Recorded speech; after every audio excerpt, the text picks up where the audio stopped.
Welcome everybody to both sides of the conversation. I'm John Henry, Executive Director. Today is Sunday, so you know what that means. We're going to have another Sunday conversation. I'm excited because I think this is a conversation that we need to have today. We are talking about colorism. We're talking about skin tone, the status quo, and we're talking about the inequalities of colorism. And we know in our own community, some of these racial issues when it comes to dark skin, light skin, some of the things that take place does happen in our community. So I'm looking forward to today's conversation. But before I get started and introduce all of our phenomenal co-hosts and guests today, I want to say first, thank you to the community. Yesterday, we had a tremendous show up for the homeless feed out in community. I want to say thank you to all of our community sponsors who stepped up and supported to make sure that folks in the community are impacted. So I want to give a huge shout out to Keys Cares, to SINS, to BAPS, to JAMS, to all of the community organizations that supported the Berkeley Planned Parenthood, a number of organizations that continue to support the work that we all do. We were able to impact a lot of folks in our community. And excuse my voice, as y'all can see over the weekend, I was doing a lot of screaming and how the bishop was going off. I'm not feeling well. I've been running around, but I'm here today because I love the people and I love what's going on in our community. Even through all of the stuff, impact is happening. Folks are doing amazing things. So just want to say thank you to our amazing sponsors. Also, want to give a huge shout out to our both sides of the conversation team. Phenomenal folks, man. When you talk about the level of compassion and humility and folks that show up for the people, I have a phenomenal group of folks that always bless the people. And it was great to see our team out there loving on the people, impacting the people, and making sure our community still gets served even through these times that we are in. So thank you to the both sides of the conversation team, all of the departments that stepped up to make sure that that feed was possible. So with that being said, community, I'm going to introduce you to my lovely co-host, Khalees. Holla at the people. Oh, yes. I'm glad to be here on this lovely Sunday. I'll tell you, blessing the people was we outdid ourselves yesterday. I really enjoyed singing with the people, dancing with the community. I mean, we had ourselves a good time. We blessed several families. We blessed people. It was just wonderful. It was kind of, it was a heartfelt moment several times just to hear the testimonies that the folks were sharing with us, because it got kind of deep. It got deep to where I was just, my eyes was balling up. I was changing colors and carrying on. But I tell you, it was very heartfelt. So I just love the community. I do. And when it really comes from the heart, you'll feel it. You'll feel it. So kudos to all of us. Man, thank you. Our other Kaya co-host, Ayo. Holla at the people. Good afternoon, community. Yes, definitely still have an adrenaline rush from yesterday. Yesterday was actually my first event I got to have hands-on with the team. And just to see how everybody pulled together on one accord yesterday, it was such a beautiful event. Everyone who came out to get, whether it was gift cards, anybody that won the raffle, coming to get the food, clothes, everything that we had there, we just poured it out, left it there for them to come and consume. And it was just such a heartfelt and warm event, being able to give back, not looking for validation, not thinking about incentives or anything like that, but really giving back wholeheartedly and genuinely. It was a beautiful experience. We have a great conversation this evening.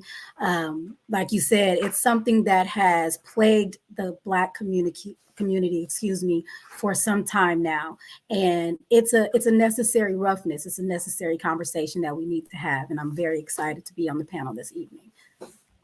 Man, thank you, Ayo. And then my brother Ivan, he's another one of our co-hosts that steps in to help us, part of this team. Want to say thank you to you and your wife, Ivan, driving all the way from Sacramento to Oakland to come bless the people. And we want to say thank you, and thank you for being here for today's Sunday conversation, brother. You're quite welcome. Thank you for having me.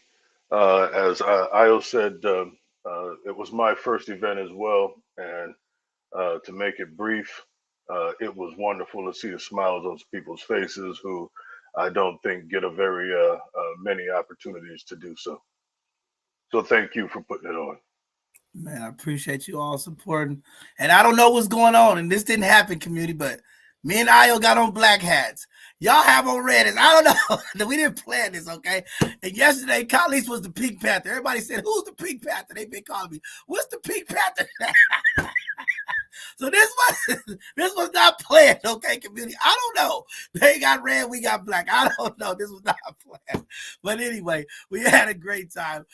Let's go ahead and turn it over to Ayo to get to our news and events, and then we're going to go ahead and get into our guest and to today's conversation. So, yes, let's get to the news. A body found near San Francisco Pier. The body of a person was found near Pier 22.5 in San Francisco on Saturday, police said. The body was discovered near the Embarcadero around 12:30 p.m., police said. One dead, possible overdose on BART platform at San Francisco Civic Center. A possible drug overdose turned fatal on the BART platform at San Francisco City Center station late Friday. BART spokesman Cheryl Slater said they responded to a report of an overdose just after midnight. They found a man with the drug paraphernalia around him. Officers and medical personnel responded but could not revive him, authorities said. Crash blamed on drunk driver leaves one in grave condition. An alleged drunk driver was taken into custody for a crash in Oakland that police said left a passenger in another car in grave condition on Friday. Police say that alcohol was a factor in this collision that occurred at Foothill Boulevard and Church Street in East Oakland at 10:15 p.m. The driver, who was in custody, had non-life-threatening injuries. Two passengers in the car also had injuries that did not require taking them to the hospital. Fight leads to shooting in Oakland overnight. Two injured. Two people are injured after a shooting overnight. Saturday, the Oakland Police Department confirmed to Chron 4 News. The shooting happened around 1:15 a.m. after a fight broke out between several individuals on the 5500 block of International Boulevard. Two unidentified individuals ended up being injured and taken to a nearby hospital. One victim is in stable condition and the other is in critical condition, according to OPD. Man yelling racial slurs on I-80 in a viral video has been arrested. A man yelling out racial slurs toward a Black individual at an Oakland freeway on Tuesday has been arrested, California Highway Patrol announced Friday. The suspect, identified as 61-year-old Newark man Tracy Robert Blackwell, was arrested Friday around noon on charges of assault with a deadly weapon with the hate crime enhancements, California Highway Patrol announced. An Instagram video, which has since received over 105,000 likes, shows Blackwell driving a white Jeep on southbound I-80 near Hagenberger Road around 4 p.m. He screams the N-word multiple times towards at least one Black occupant of another vehicle. Authorities said it appeared Blackwell tried to ram into the victim's vehicle. He did so unsuccessfully and crashed his Jeep into a wall on the right shoulder of the freeway. Blackwell is registered sex offender in California, the Alameda County Sheriff's officers confirmed. He was convicted in 2001 for lewd and lascivious acts with a child under 14 years of age, according to California's Megan Law website.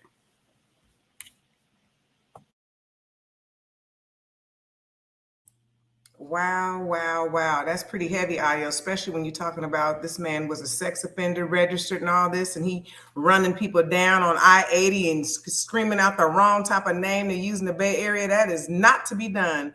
Nonetheless, let's move on to something more positive, and I'm glad to share. So we have plenty of events. We know that Juneteenth is coming, but one thing I want to share with you all, community, both sides of the conversation was recognized. Yes, we were recognized for keeping the community informed.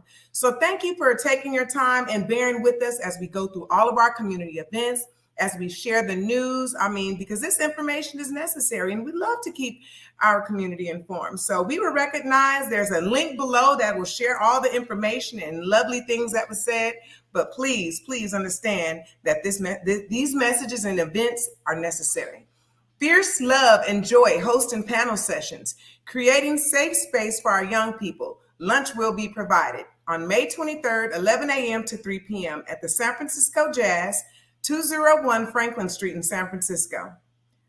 Lonnie Green's Frisco Game Night. Dominoes, spades, chess, blackjack, poker, dice for strutting gamers and family players. This will be happening on May 26th as well as June 30th.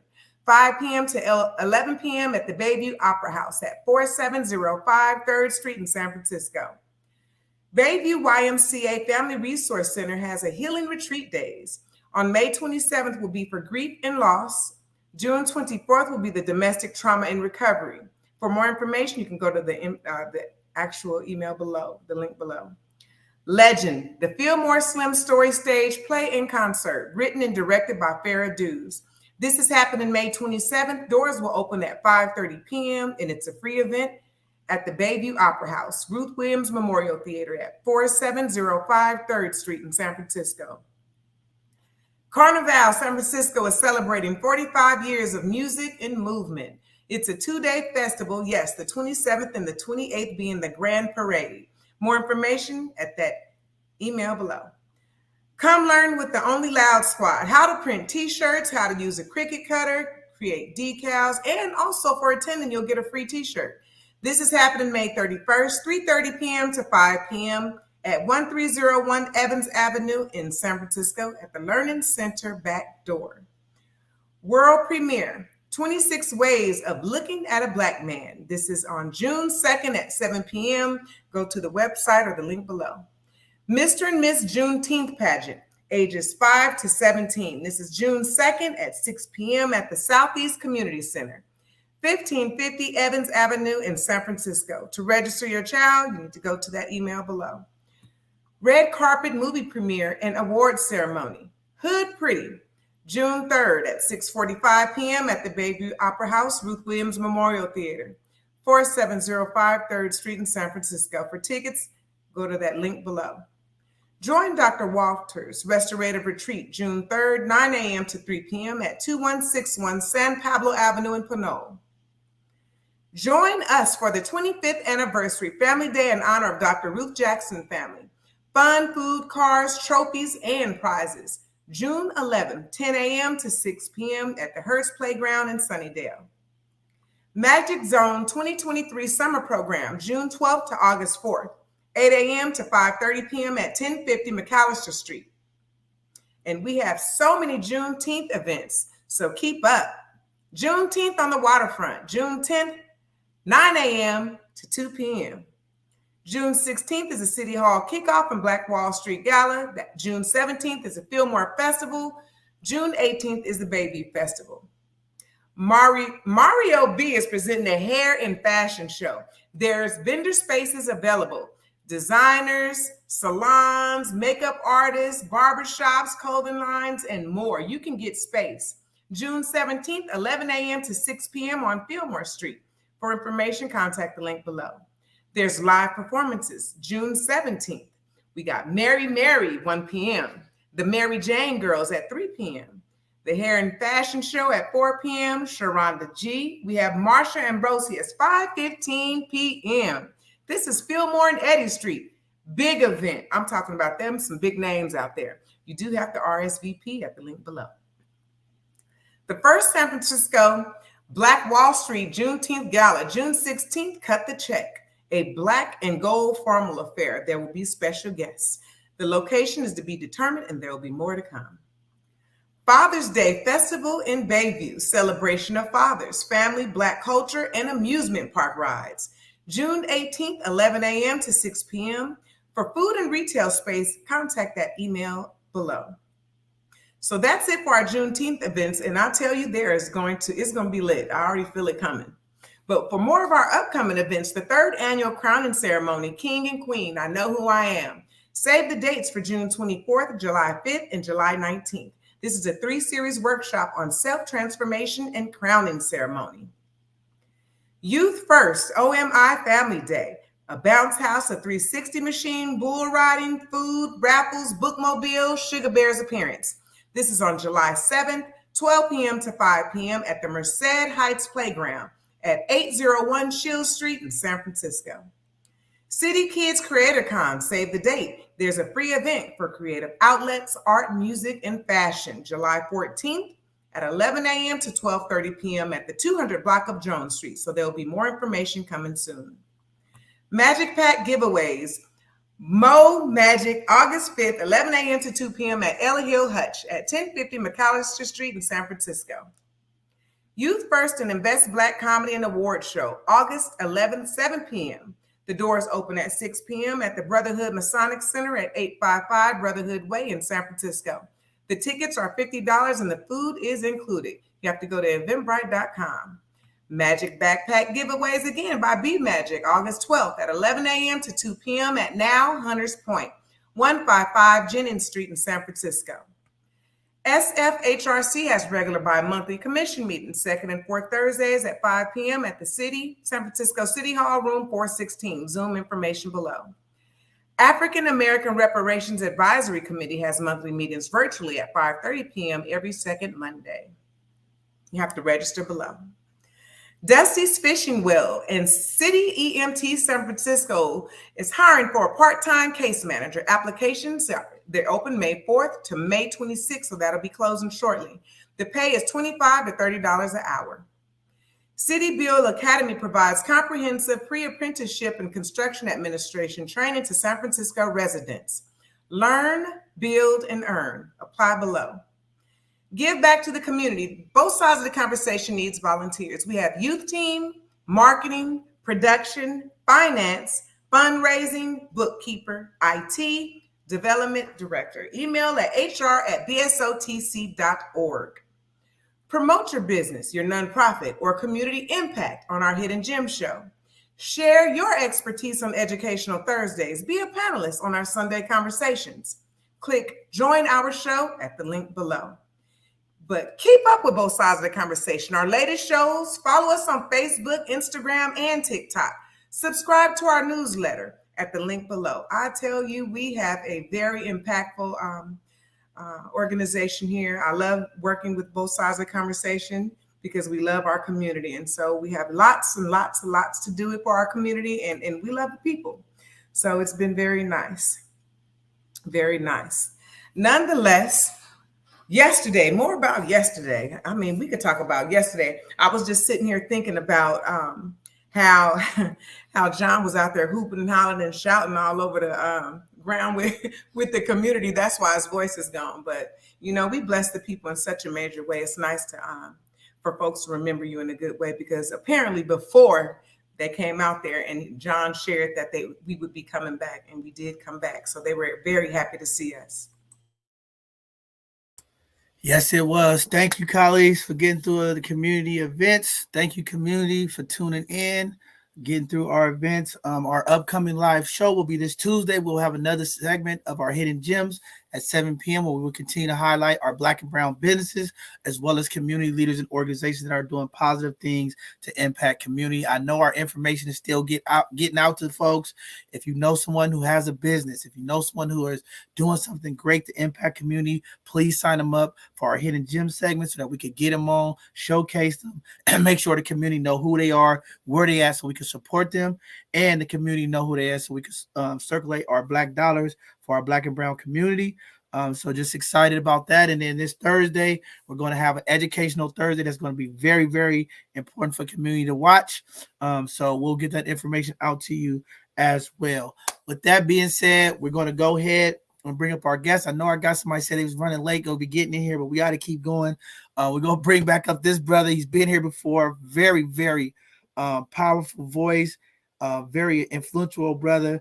And we just happy to have him back and able to support today's conversation. My brother, my guy, Mark Scott, welcome back to Both Sides of the Conversation, King. Happy to have you here, brother. Looking forward to today's conversation. Brother, it's an honor and a privilege. And once again, I just want to celebrate you, the entire team, man. It's an honor to be amongst people who do so much for the community. So, man, just want to continue to celebrate you and the work you do. Thank you again for allowing me to be on the panel. Man, thank you for being here. This is a great conversation, community. We're looking forward for you all to get involved as well. If you're watching on YouTube, please get in the live chats, ask questions, put your 2 cents in there. If you're watching on our Facebook group, our Facebook page, please use the chat function and get involved with today's conversation. And for the folks who are on Facebook, because I had some people calling me out saying, Bishop, I'm putting my comments in the chat. Why is it coming up on the screen as Facebook user? Okay, for all my people on Facebook, if you want your name on your comment, you have to go in there and give Facebook the approval to put your information up there. So there's a part of there you have to click on.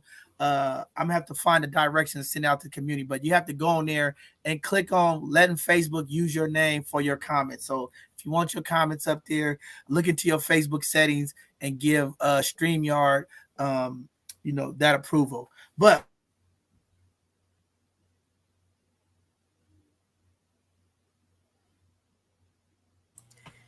did he freeze? So Yeah. yes, his internet did probably go out. But what we're going to do is go ahead and get into our statistics. Go ahead, Io, please. Yes. So our topic tonight, like we said, is colorism, and that basically is defined as colorism is a prejudice or discrimination against individuals with a dark skin tone, typically among people of the same ethnic or racial group. Colorism within the Black community has been a serious emotional, psychological battle. The old saying goes, if you're white, you all right. If you're yellow, you're mellow. If you're brown, stick around. But if you're Black, get back. Colorism is a man-made construct. Colorism is inverted.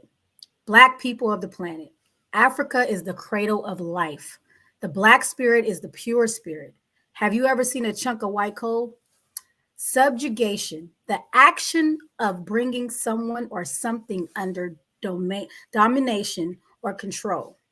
For an example, the colonial subjugation of our country by means of brute military force. Perspective. So from what perspective or view are you seeing this issue? Is it self-hatred or is it inherited ignorance? African American skin varies in its tones and shades, which extend between caramel, almond, hazelnut, toffee, java, espresso, ebony, and deep ebony. There is a thicker dermis, middle layer of skin, which translates to a higher level of collagen levels in the skin.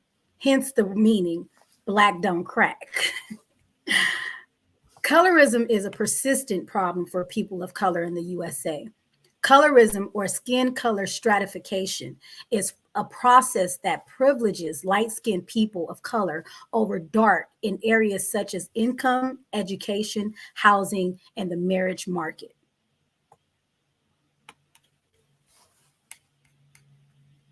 Wow, great information. So what that means is we got some problems. I don't know, because we got some people that's white as my teeth talking about taking I don't know. Let's get this conversation started. I want to start off with the first question to kick it off, and then we'll open it up and continue to have a conversation. But the biggest thing is worldwide. People are asking, why is colorism is worldwide? So why is it that we can't get past it? I don't know. I just know sometimes people who are lighter than me get more favor than me. And sometimes I'm darker than other folks and they get more favor. I don't know. I always had that question. What's the difference? We both Black, but I don't know. I want to pass it around to y'all. Let's get today's conversation. Community, we want you to join. I want to hear from the community. I done lost my voice, community, screaming up loud with the people, okay? I don't know. I need some help today. Can y'all tell me what's going on with this colorism? Because we should love all people, right? But I don't know. We got some differences. We got some folks who just don't get it. I don't know. Today is the day. We're going to talk about it, colorism from our people. How come my light-skinned folks get more treatment than me? I want to know. But Mark, whoever, we can kick it off. Oh, okay. Well, since you called my name, I'm gonna tell you why light-skinned people get treated better. Because they look better. Like that in a nutshell is the subconscious answer to that question. But if the topic itself, colorism is rooted in fear and it's used as a weapon of division. I mean, it goes back originally for us here. Because again, in my pastoral days, I dealt with communities of people from all over the world. And the question would get asked because a lot of times, specifically for us as American Blacks, a lot of people don't understand how different our historical perspective is psychologically, why our community functions the way it does with so much dysfunction. And colorism was one of the things that we talked about. And, you know, it goes back to the imagery that has been cycled from slavery. You know, again, you had the field folks and you had the house folks. And at one point, and I remember doing some research on this, because of the profit that slave traders could get for lighter skinned slaves, at one point they were actually paying white college male students to come and impregnate slaves so they could sell those babies for more money on the market, because again, they had a grading system. And according to the lighter shade of your skin, you were perceived as more valuable, more docile, more amicable. And these traits for profit in that sense were pushed along. And I think not understanding what that does to us psychologically from generation to generation to generation, because I can tell you stories even in my own family, because on my mother's side, being down here in South Texas, a lot of my people from Louisiana, and if y'all know anything about Louisiana and Texas, there's a whole lot of mixtures of cultures that went down through this region historically.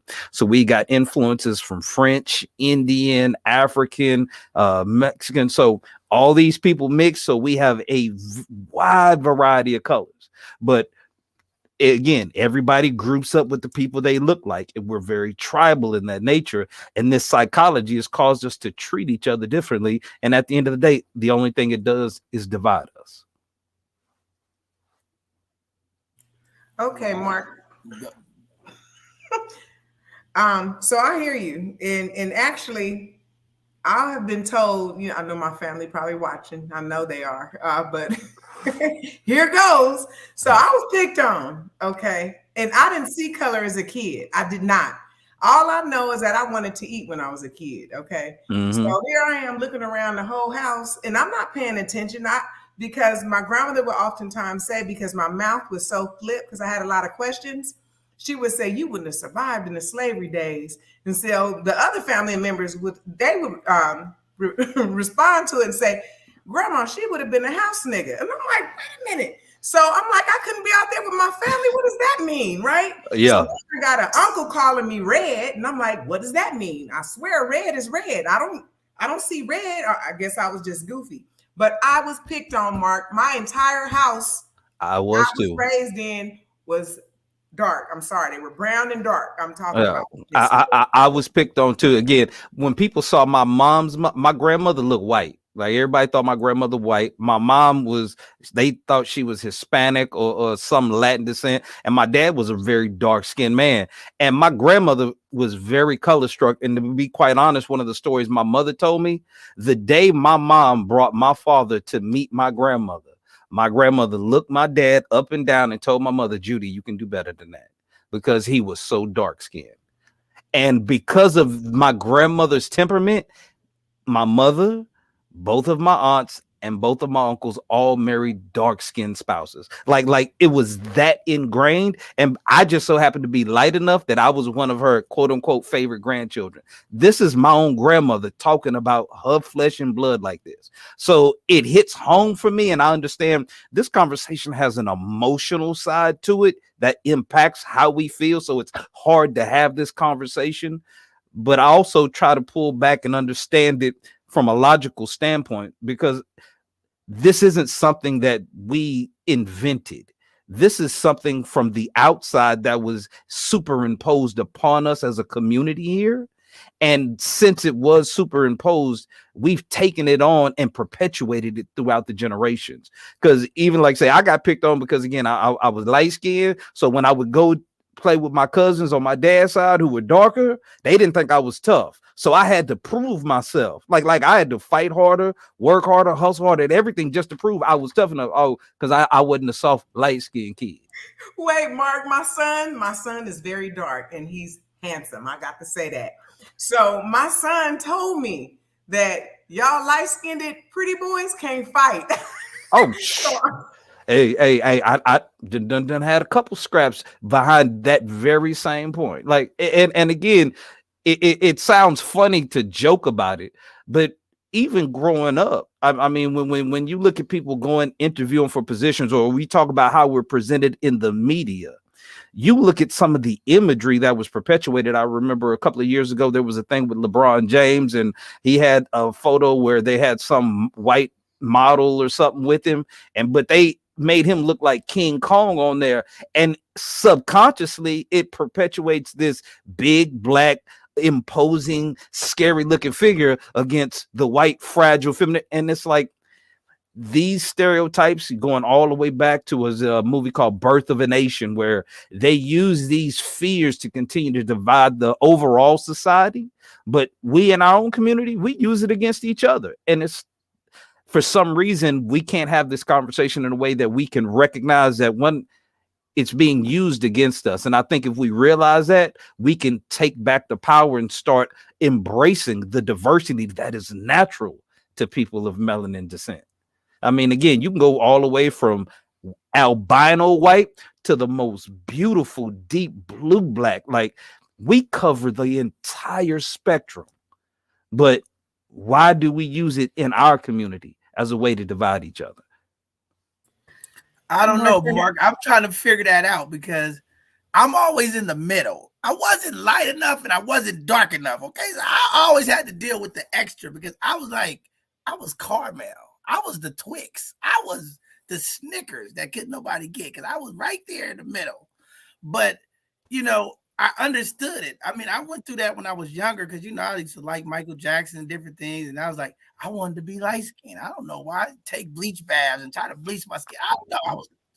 I said, what am I doing? I mean, but that's a big thing in Africa, Asia, like that skin bleaching. There are companies making millions and billions of dollars selling bleaching creams. For some reason, we've taken on self-hate to such a level that they've built businesses on this. And Aya, you were about to say something. I'm curious to hear what you have to say. I was going to say I have a similar story. I am multi-ethnicities. My mother is Scottish, Irish, and Creole. My father is Native American and Black.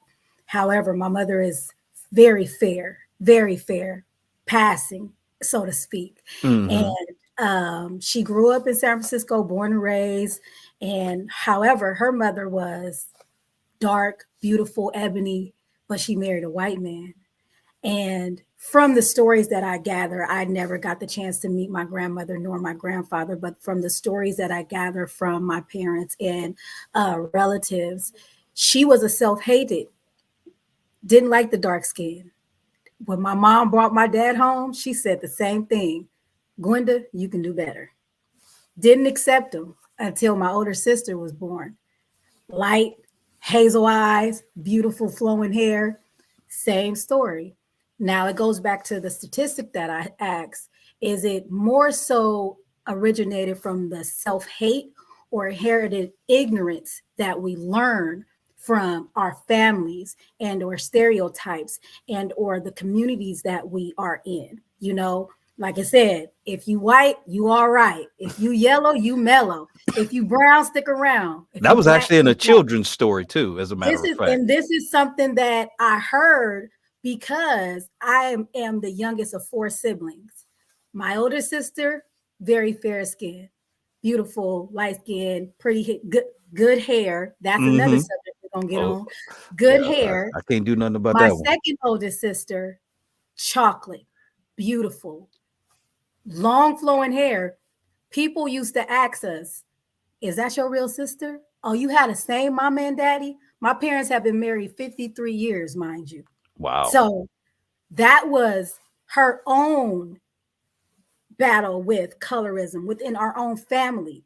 My brother is a caramel, not like, kind of like John said, not dark skin, but not light skin, but he's still caramel enough that they're not calling him quote unquote tar baby or hey King Kong or any of these things. Now we all have full features, all of our beautiful inherited Black features, full lips, wide nose, Yeah. But because we are fair skinned and we did get our mother's hair length, texture, it was kind of a controversy between siblings, and my sister's the middle child too. So Just think about that growing up. You got 3 light-skinned family members, and they're looking at you like the outsider, like, that's not y'all real sister, huh? You know? Yeah. And so And yeah, with paternity controversy, there's a lot of conversations that could open up along those lines.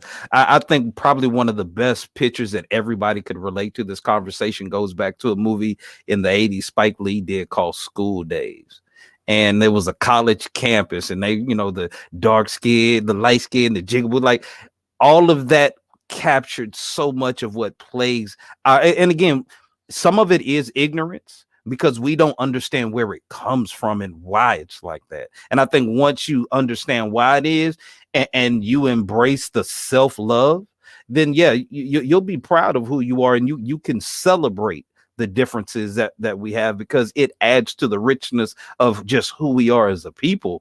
And when you just break down the why, you understand it makes sense logically when you think about different climates, different times. It was like all of these features have developed over time as part of our evolution, because again, we get better over time as a species. But now we're looking at our features and not loving them, while we got other people trying to imitate our features. And it's like, it's hard for us to just love ourselves genuinely without feeling like we've got to assimilate or fit in. And this is why this whole colorism conversation really needs to be brought to a point to where we can recognize it's a outside influence disease that is now self-inflicted, that we ourselves can heal. so All right. this leads to a good question. If a person is uncomfortable in their own skin, why would they try to make me feel uncomfortable about mine? Ooh. Brother Ivan, I saw you about to say you want to take that one. Well, I was going to talk about the point, the previous point that you all were making, and we do know about the historical factors of the house Negro versus the field Negro. We know that, generally speaking, that the house Negro, in a large percentage of the cases, were the product of a rape. And so, as a consequence, it would seem to me that it's logical for the man whose children they are ultimately would keep them a little closer and protect them in certain ways.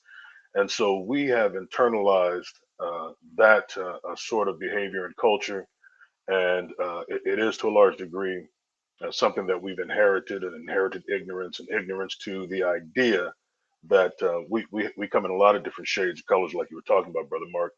And we, as a consequence of having some European genetics, as well as Native American genetics, and so on and so forth, we do come in a lot of different shades to this day.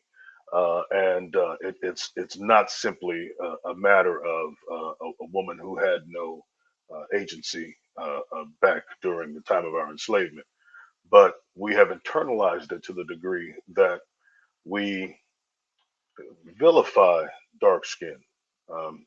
We say things like, "Oh, you can't trust that guy." We have internalized some of the tropes and the language of the Europeans, who told us, made jokes such as, "I couldn't see anything but his eyes and his teeth," and that sort of insult, you know. And so we've internalized those things, and as a consequence, starts off even when we're young, where we're teased by our peers, and it goes both ways. Whether you are light skinned, very light, or dark skinned, very dark, a lot of kids suffer the same sorts of things, though the actual language to describe one or the other is vastly different. It still comes as an insult, and it still makes a person question themselves and their self-worth, and tends to lower their self-esteem. But I think as we move forward, we have to realize too that the media plays a big part in what we see, what we internalize, and because of that, with things like the promotion of mixed marriages, and you've always got these brothers and sisters in commercials who are of indistinguishable ethnicity and so forth. And you've got the subtle tones of some of our better known music playing in the background, almost like music in an elevator. So you can recognize it, but you can't quite put your finger on it. But you then associate it with what you're seeing. And so that becomes the representation of the Black people in media. And as a consequence, we see that every day over and over and over again.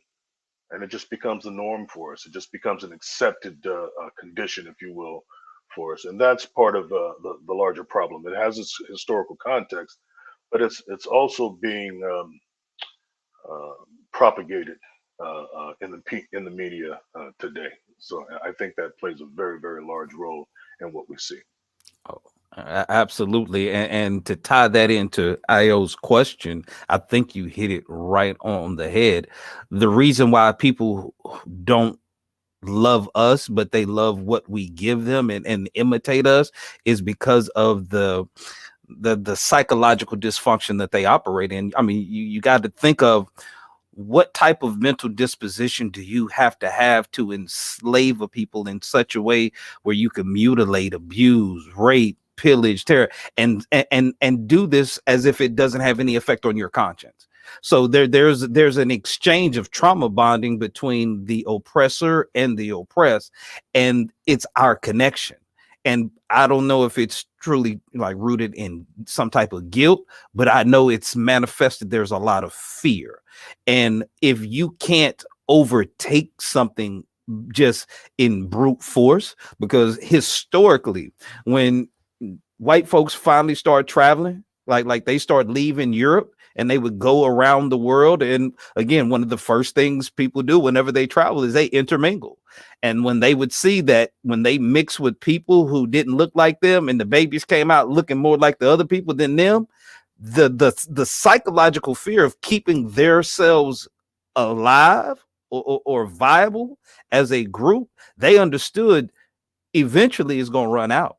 So I have to sabotage them to turn themselves against each other so that we can maintain our sense of superiority, and we will make ourselves the standard, and we will use our control of, like Brother Ivan was saying, media. Media is the biggest controller of people because you influence the thoughts, the perceptions of people. So when you control how people think, you don't have to physically restrain them anymore. And because they've already ingrained into us this hate of ourselves and this admiration and love for them, and really they're secretly worshiping us, it's an insidious cycle that historically we haven't figured a way to free ourselves from yet at this point. Yeah, I think it's pretty powerful how the media can manipulate the mind. And that's why I always say, when we talk to our young people, when we're involved in the community, that subconscious mindset. And that's why I always say the brilliant marketers of the world control the mind. And when we have folks subconsciously putting these things in the media and the music, we just, for some reason, we hold on to it. But it seems to impact us more in our community, where we become our own oppressors, and it's just like, I've seen it where you go places and the light skinned person will be there and people won't be as afraid. But darker people or me, this is like they grabbing their purses and they double checking me, you know what I mean? So it's like these weird things happen. But we got a new generation of young people coming up, and it's like, how do we change that narrative? How do we make this solidarity that, hey, we are a community where we don't have to feel like that? Because the times that we are in now, I mean, even my own family members, I've seen people like we out and they like, hey, watch out for them. See some light skinned people. Oh, those some cool people. And it's like, what is all of this about? So it's something that's really in us, and is we have to fix that. And I think it's something so powerful with it. Because we cannot continue to operate with light skin or fair skin is safer than it is dark skin. You know what I mean? Because I see it in interviews, I see it in businesses, I see it on job applications, I see it people in spaces. You know what I mean? It's like some darker skinned Black folks walk by and people just like looking, and it's like, it's the weirdest thing, but it happens a lot. It's actually disturbing. But I'm glad y'all pointed that out, because I think, as we are as a media entity, it is great that we are trying to deprogram people or dismantle people. I tell people, I'm a dismantler. I'm going to dismantle the narrative. But, it takes a lot, man. And it's like, being intentional on your messaging, but also being real. Like what I like what Khalees was talking about, what she went through, because I think sometimes in telling a narrative too, it has to be real and authentic. You know what I mean? And it's like, because Black folks, sometimes we have our little conversation at the barbecue, but then when it comes to the real conversation, everybody want to be, switching it up. So I kind of appreciate that. And I think that's where we at when we talk about being authentic and keeping it real, who we are, because we do have a lot of influence and we do have a lot of cultures and people who watch us, but we also need them to understand this impacts us and why it impacts us, because they just come in and they just want to build off of it and keep going and don't even understand how it impacts us. So I think that's powerful, man, and I think we got to continue to wake up the minds to understand and be conscious of it. You know what I mean? Well, I mean, again, with what you're doing with the channel, this here is another blow to that mentality. We have to put out good representation. Image matters, how we portray ourselves. And this is kind of, I know there's a rebellious aspect to youth culture with how they present themselves. Because I mean, I was in the park yesterday. It's 85, 90 degrees outside. One of my nephews, he got on all black and a long sleeve hoodie on. And I'm like, nephew, like, it's a picnic, it's a party, like it ain't cold out here. What's the thing? And sometimes I think because of the amount of judgment that we felt, or the attack and persecution we felt, we've kind of embodied it. Well, since you gonna portray me as the villain, I'm gonna look like the villain. And sometimes, as part of our culture, there's a large aspect of us that, well, we just gonna buck the system. You scared of us? All right, I'm gonna give you a reason to be scared. I'm gonna present myself that way. And I know some brothers and sisters who have played the angry Black woman card to get a free meal or get out of a situation, or the brother who done used his Blackness to put some folks in check. Like, so we can't all say we're victims of it, because we recognize it and we do use it. Like it is what it is. If we can just not let it divide us as a community, I think we would be a much it would be a lot better off, man. I ain't gonna lie. I got tired of getting curved because I wasn't chocolate enough, I wasn't dark enough, or I ain't had good enough hair. Like, I mean, come on. It is what it is. I am who I am. Give me a chance. Don't just, oh, you ain't dark enough. Hey, Mark, I always keep my Black card on me. I never know when I'm gonna have to use it. It's nothing like being light skinned with kinky hair. They like, you conflicted, like I'm light skinned, so I get a pass, but my texture isn't what you expect it to be. So I'm still not good enough. Right. Now I haven't used my Black card lately. Dante came on there and said I'm anti-Black, so I haven't been able to use my Black card lately.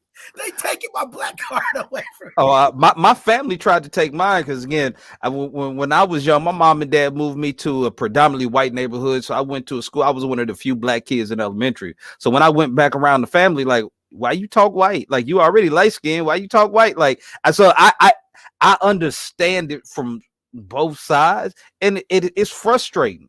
Your own people. I'm talking about flesh and blood, and you always have to prove your Blackness. And when I start going through some issues with the legal system, I'm like, oh yeah, he black, yeah. So it's like part of us wants that validation from all aspects of our community. We are not a monolith, not in our thought process, not in our skin tones. And as soon as we can accept and embrace that and not use it as a reason to, well, I don't like them, I don't trust them, but where does that, why? Well, Mark, it's that one drop rule. If you got one speckle of Black in you, you Black. I don't care what else you got. You Black if you got one speckle. But I know this person probably gonna crack up that I say this. So I was raised in the house. I always talk about this. And she said they must have brought the wrong baby home. And and I growed up with that. I laugh at it now. I growed up with that, but I start looking like, am I an orphan? I mean, am I adopted?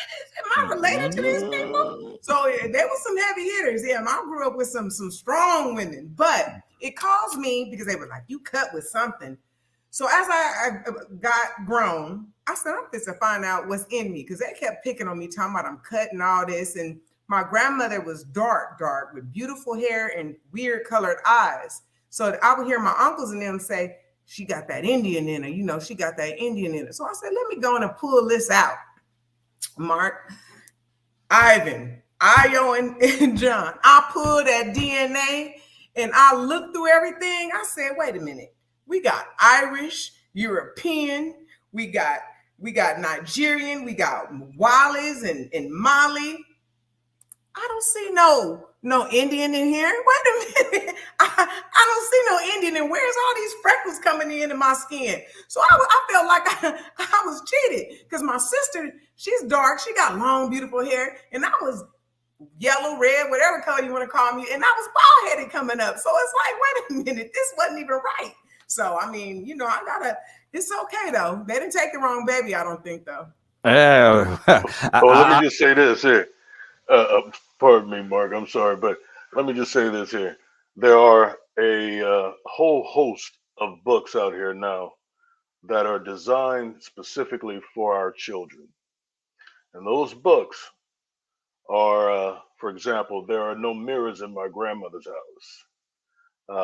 There are books that, like, I'm fine just the way I am, and others of the same sort of genre that shows, everybody from the lightest complexion to the darkest complexion, the straight hair to the peasiest of hair, and all of it has to be acceptable within our community because the one thing, like Brother Mark was saying, the one thing we can't do, like, obviously you suffered some of that, Khalees, in your own household, with some of the teasing and so forth. What we can't do is allow that to be a separation in our midst because our community does not have uh, the time for it. We don't have we can't make the space for it because we've already got so many things that are working against us. We've already, excuse me, have a whole world out there that are able to opine on our validity, our value, and so forth. And oftentimes that's driven by a Eurocentric perspective. And we simply cannot prescribe, or rather subscribe to this, because if we do, it continues to fracture us, fracture our community. And it means this person is pitted against that person.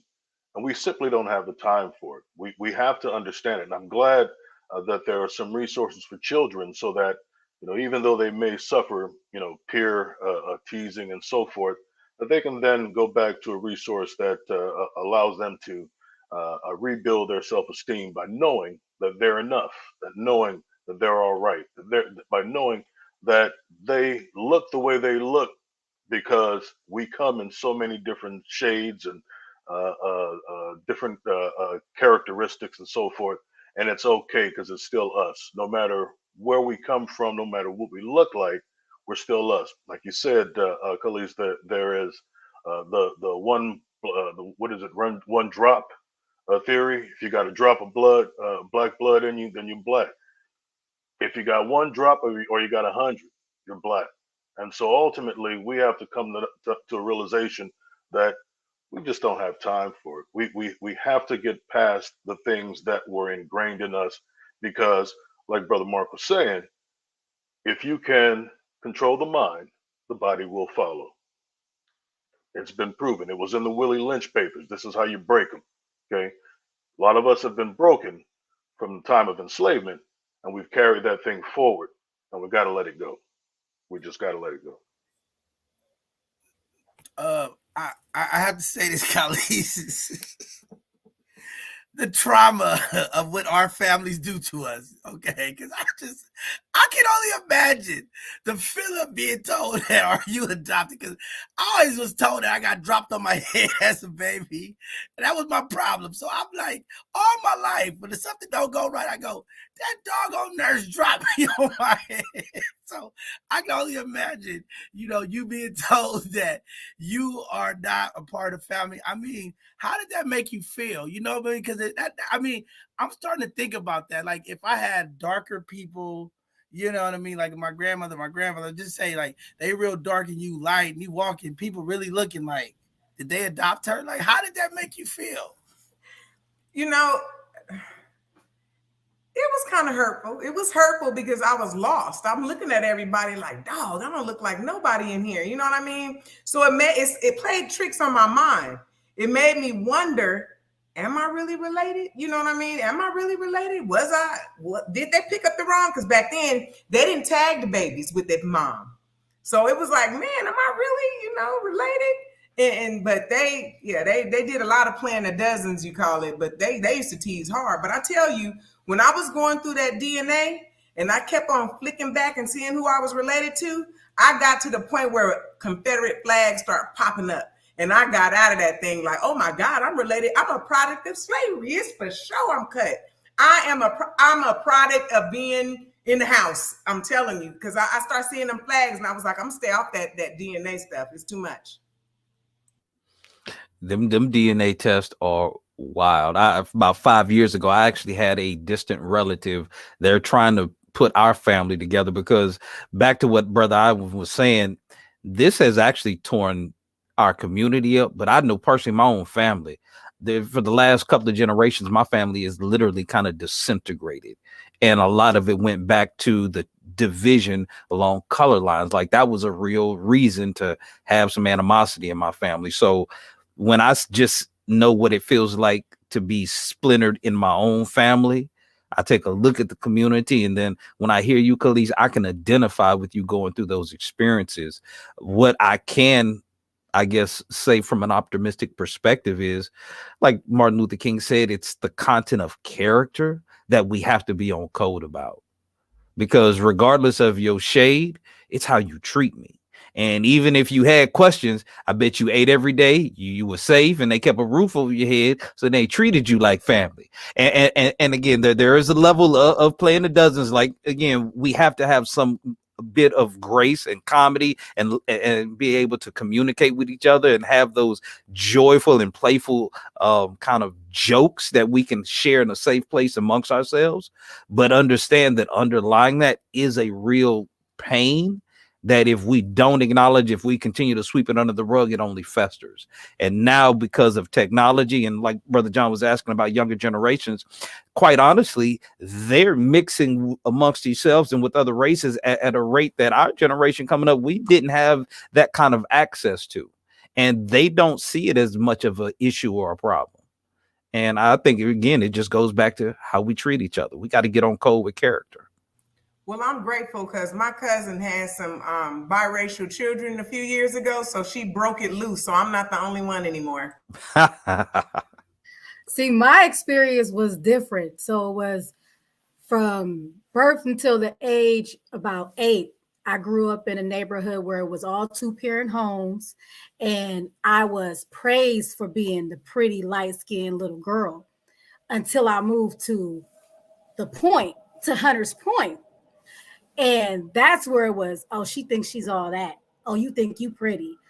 And I never realized, or did I accentuate, oh, I'm pretty, I have long hair, or any of these things until people started to be negative again towards me because of it.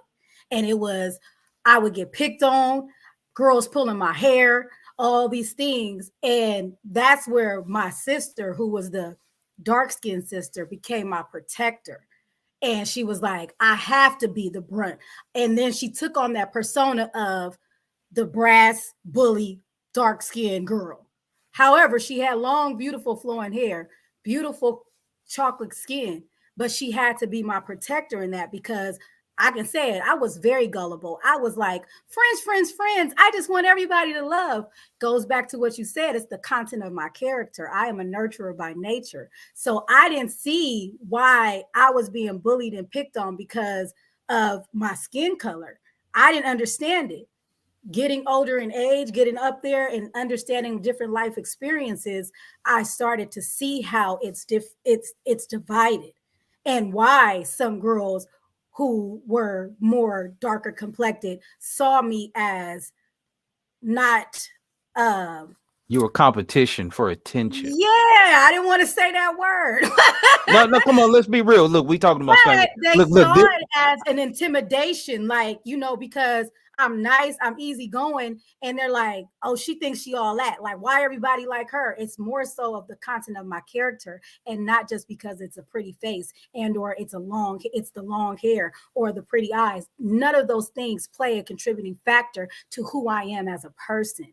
So my and experience growing up is I've got to push back on that because I'll be honest, and I saw my daughters go through this because they all fair skinned, took after their mother, real pretty, and they had to fight because the bigger, not as bright, less attractive girls was threatened because they pretty, and it was surface level. Never had a conversation with them, didn't get to know their character. It just as soon as you stepped off the bus, I don't like you because I think you competition, and that kind of mentality plays out in our community every single day.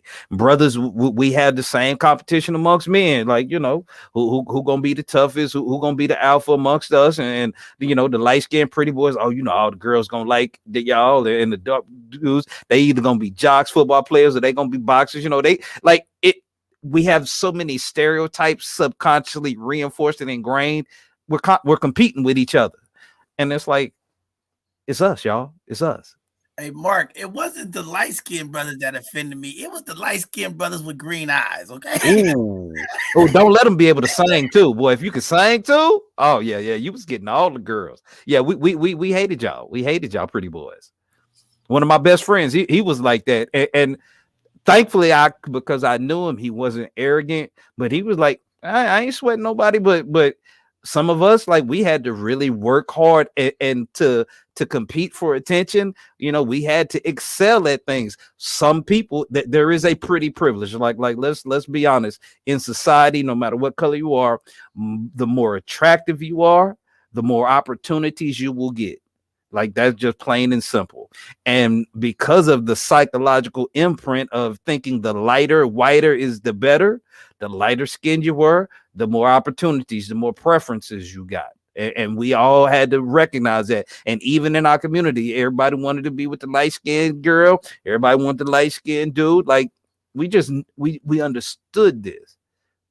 So, Mark, are you telling me right now I can blame the light-skinned people for all of my trauma and all my pain, okay? Because I didn't want to put in, I wanted green Contact. eyes because of the light-skinned brothers, okay? All the girls were like, his eyes, I'm like, I'm going to go get me some contact, okay? So now, after the day, I'm going to blame all the light-skinned people. Y'all the problem in our community.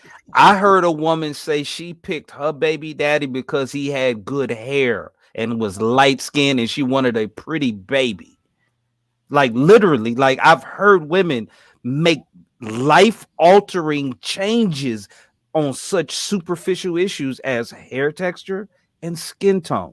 I mean, there was a study when they talked about colorism. They had children that couldn't be no older than 4 or 5 sit down. They would have a white doll in front of them and a black doll, and they would ask them simple questions. Which one is the pretty one? Which one's the ugly one? Which one's the good one? Which one's the bad one? And even black children would always point to the white babies to be the pretty and the good one. And so, like, we have to understand, we're being taught this on such a subconscious level that even our children, without being overtly told that, understand that white is better than dark. Like we have to deal with it at the root to really own this and change it. I don't like that. I love black. I'm sorry. I don't care what shade it is. I love black. I'm sorry about all the biracial stuff. I love black. I'm sorry. Black and black match to me. I don't care what shades it is. I love black. I mean, our features, our cheekbones, our eyes, the way they're shaped, the way they everything about it. I don't care if you got edges or not. You don't have to have edges. You can have wavy hair, reverted hair. I love black. The smoothness, the everything about black, I love. I'm just saying. But I don't want to sound racist because I'm not. Because I am cut. I know that. I'm cut. But black babies, our babies look different. You cannot say, you can't just pick up 2 black babies and be like they match. Even if they twins, they don't have to necessarily match. She's still going back to thinking she got switched at the hospital right now.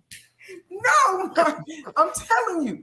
Black babies are beautiful. Our cheeks, everything about us, our hands, everything, our ears. I can just stare, and I'm nosy. I'll be staring because I love black. I'm just saying. See, Mark, Khalees is starting this. All the ladies in the community are gonna be coming after me. Khalees starting this hair stuff, this edges. It's not me, okay, y'all. It's Khalees because they be coming. Y'all take that up with Khalees in the comments. That wasn't none of the fellas. We didn't say nothing about nobody's edges. If you got edges or don't, we still love y'all. But I'm with you, Khalees. I love who I am. I love black women in all shades, forms of fashion. I have a preference. I don't have any animosity towards any other group, but I understand, particularly because of the ability to identify with me as a black man in America, there are certain things that only a black woman could fulfill in my life. And I can appreciate that without putting any other culture or race down. And I think we have to have more of that, because again, this goes back to the whole relationship thing, like the gender war, the color gap, like all these barriers of division that for some reason have come from outside influences into our community, that we pick up and do more damage to ourselves than anybody else has to do now. And until we wake up and recognize the game that's been played on us, like, I'm gonna be like you. I love mine, and that's all I want. Like, yeah, I hope that I've been such a good example as a black man that my daughter would want to have another version of a black man for herself. That's my hope. Now, if she brings somebody else home, that's who she wants. I'm not gonna push nobody away, but I can be honest. My desire is for we want to procreate our own, like And that. we have to be unapologetic about it too. We have Yeah, to stop. We have to stop saying uh, it's just okay. We'll settle, or well, you know, Mama says to son or daughter, well, she's all right or he's all right or whatever else. We have to celebrate our people. We have to celebrate black love. I know it has become something of a cliche. We have to celebrate our black love, and we have to be unapologetic about it. And like we said, everybody is different. We all have a little different DNA, right? And so we all have all these different looks because we have everything from the aqualine nose to the broadest nose. We have everything from the almond shaped eyes to the round ones, little bitty ears to big, great big ones, little thin lips to full luscious lips. And we just have to be unapologetic about saying that that's who we are and that's who we love. And you know, we cannot apologize for it.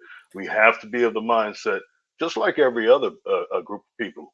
If you come down to it, you don't ever see these other groups talking about, this one or that one or whatever. Now, of course, you go back to some of these different countries, and of course, they've got their little divisions amongst themselves. But I can guarantee you will never see it, not in front of you, not in person. You will never see them say that somebody in amongst them in their group is not good enough. Somebody doesn't look the right way. Somebody's hair is not correct, or whatever the case may be. You'll never see that. You only see that amongst us because we have been conditioned to feel that way. We have been conditioned to qualify our beauty. We're the only folks who have beauty parlors, where the others go to a salon. Okay, we go somewhere specifically to make us beautiful, as opposed to simply maintaining our beauty. Okay, we impose these kinds of things on our women, and like I said before, it goes or as we've all I think expressed here, it goes both ways. Girls want the light skinned dude, dudes want the light skinned girl, and it's all because we've been conditioned to want that because that image is the image that is closer to white. We got to be unapologetic about the fact that we love black folks. We love being with black folks. We want to marry black folks. We want to have black children.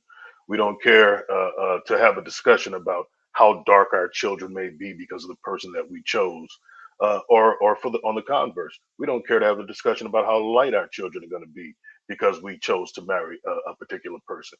We have to be unapologetic about it all. I heard somebody say black of the berry, sweet of the juice, brother. Amen. That's I right. mean, I definitely like that, but I think since there's a big campaign across the country of everybody's trying to reimagine things, right? Everybody, I go on these meetings, right? We need to reimagine.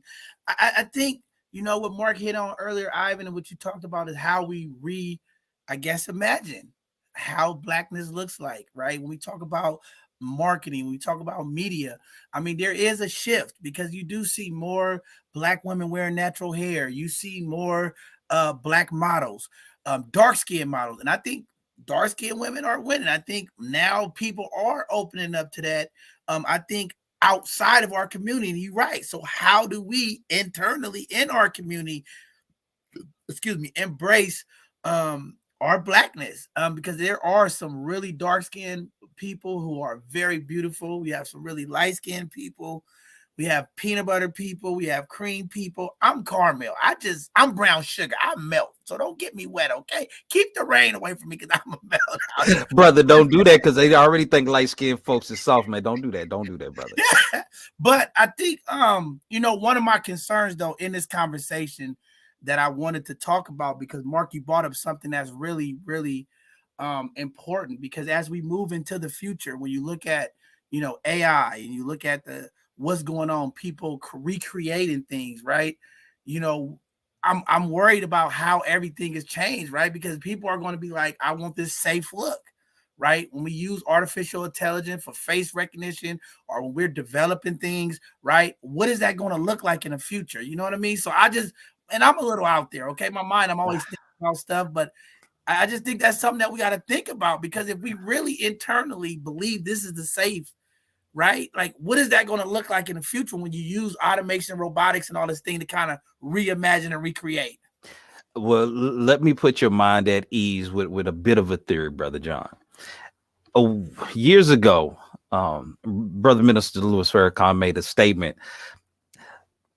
The world is going to be all Black anyway, because what they're afraid of is not an AK-47, because what a Black man shoots is more potent and more powerful to impact the color of this world in the future.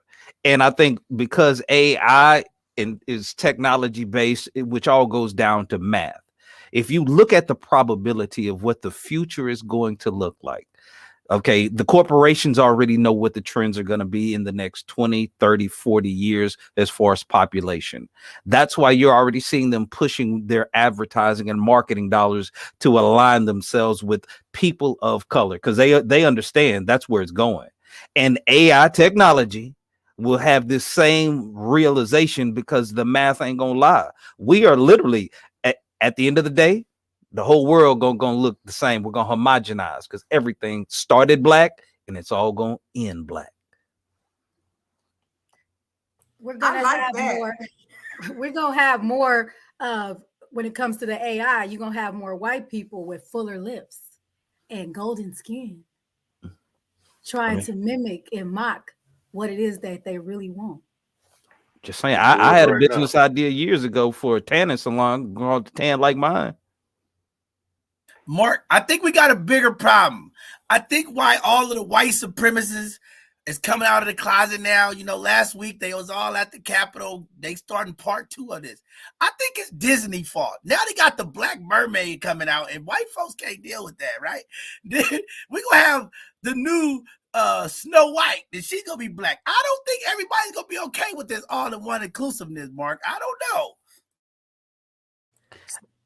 Brother Ivan, you were about to say something, but yeah, they can't stop it. I mean, right. I just all I'm going to say is I believe that we have to drive our narrative, and I think that platforms like this, where we're getting our voice out there, we're having the sometimes uncomfortable conversations to enlighten and educate. I think that in doing so, we recreate the narrative, and I think that that's going to be the most powerful tool that we'll be able to wield in rewriting our destiny, as opposed to simply kind of falling back on our history. So one thing I just love about my kids, they are comedians. Nonetheless, my son, the darker one, he cracks me up because he'll tell you in a heartbeat when we go to these amusement parks, like, you better put some sunscreen on because I'm protected. You're not. So in saying that, having less pigment, melanin in your skin means you have less protection from damaging UV rays. So if you have blonde or red hair, light colored eyes, and a freckle or sunburn easily, you're more likely to develop melanoma than is someone with a darker complexion. I'm gonna leave you with that. Well, you know, that's why melanin is for sale on the black market. Like, understand, underneath our skin is the most valuable mineral there is, and we have it naturally. And yeah, some people have more of an abundance of it. Some people are recessive in it. The people who have it, like, the science is out there. If you ever want to get fascinated, just do a Google deep dive on melanin and all its benefits. Again, we are people of the sun. We are people of creation. We are naturally designed to harmoniously thrive when we're cooperating with nature. That's why for some of us, the sun, when it hits our skin and it kisses it, it enriches it and it gets a deeper, richer tone. For other people, like you said, that don't have melanin, they're more prone to get skin cancers and things. So, I mean, all jokes aside, some people, even nature, don't like y'all. But for the rest of us, the sun loves us. No, So, Mark, I don't know, Mark. No, Mark, I peel. I'm all burnt up. I just came back from the sun and I'm burnt up. My melanin ain't working. I think the anti-blackness in me is messing me up because I've been burnt. Okay. well, again, you can overdo anything. Too much, there's too much power to take in all at the same time. I mean, you recharge it in the sunlight, like, you can't overdo it. But I mean, I ain't gonna lie. I love summertime because, yeah, working outside, playing outside, being out in the sun. I used to be glad to get a little bit more color in my skin. You know, it was nice. Some people, again, they would stay covered up. They was trying to keep themselves as light as possible. I love all the different shades that my skin tone can embrace throughout the year. Okay, Mark, I'm almost not believing you. Ivan and Ayo cracking up. They can't even say nothing.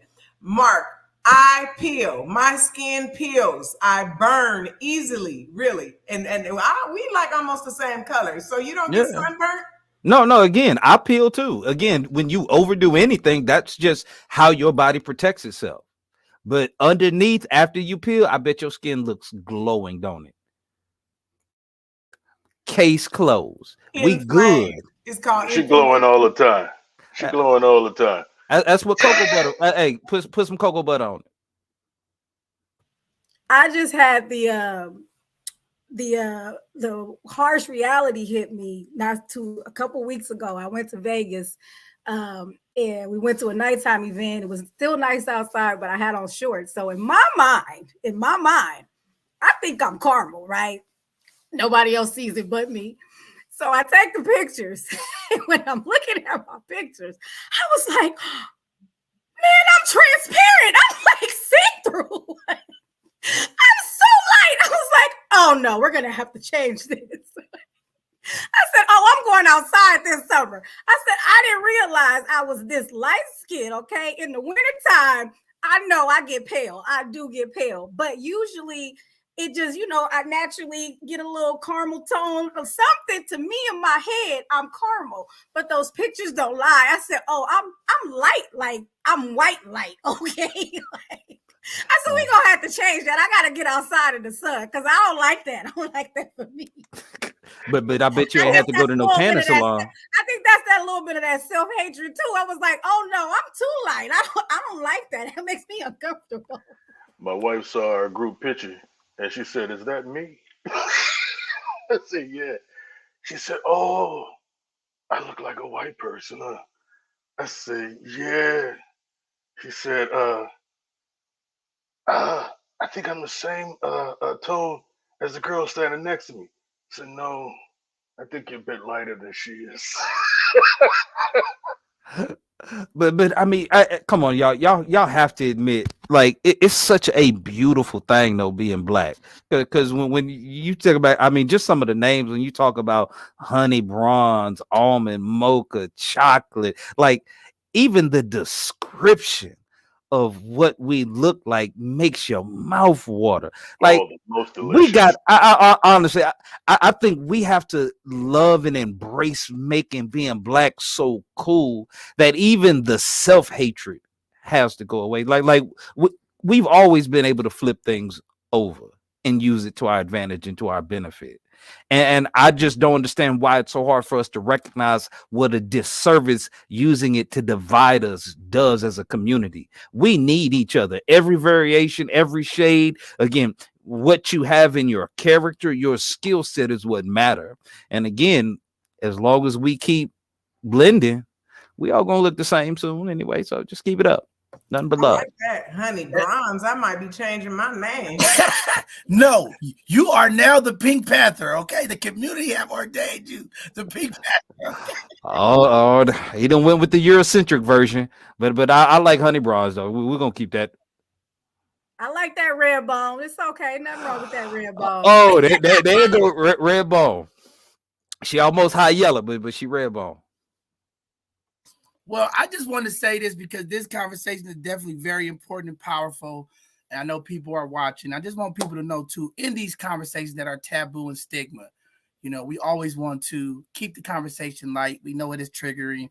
We take this stuff seriously, but we also want to make sure that the conversation is light. Because I know sometimes like y'all laughing, y'all having no, we're gonna have a good time, but we're gonna keep it real. We're going to identify some things within the conversation that we all can walk away to just think about. Even me, when I see my light-skinned brother, I'm not going to be like, brother. Okay, I'm going to embrace him and give him some love, because sometimes, you get a little, man, you get the pretty Ricky stuff going on, brother, I don't know. But I just think that, this is our time to really embrace this type of topic and conversation, to really put a cap and some healing to what goes on internally in our community. Because sometimes we worry about what's going on outside. And I think, Mark, you and Ivan have kind of shined a light on what goes on internally. And I'm really happy that, Khalees and Isle's been really been able to be transparent about their understanding, their perspective, what they've been through, being lighter skinned women.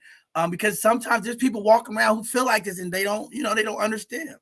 So I just want to say that I think this is very cool, but I just wanted to put that out there because I know sometimes community get y'all playing, and we're not trying to offend anyone. We just want to make sure that we keep the conversation real, and we want to keep it light, so that people can engage. Because I've learned sometimes some of our conversations can get very intense, and it can have people a little like, but we want to keep it light, we want to keep it real, and we want to make sure that we really bringing people forward. So I really just appreciate you all who've been watching and understand. There's no pun intended.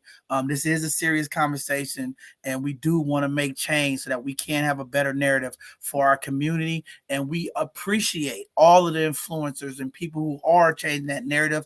And that's why I said the other day when we had the marketing lady on our Hidden Gem show, how important it is to have Black and brown people in marketing, in media, in branding, so that we can display the beauty of all of the colors of our people, and the beauty of all of the people. If you only have white marketers, you're going to get this image of white marketing, right? And it's the same thing. And I'm being serious about this Disney thing, right? Because when I said that, some people's like, really, John? I'm like, no, seriously. I know people who are offended that the Little Mermaid is white.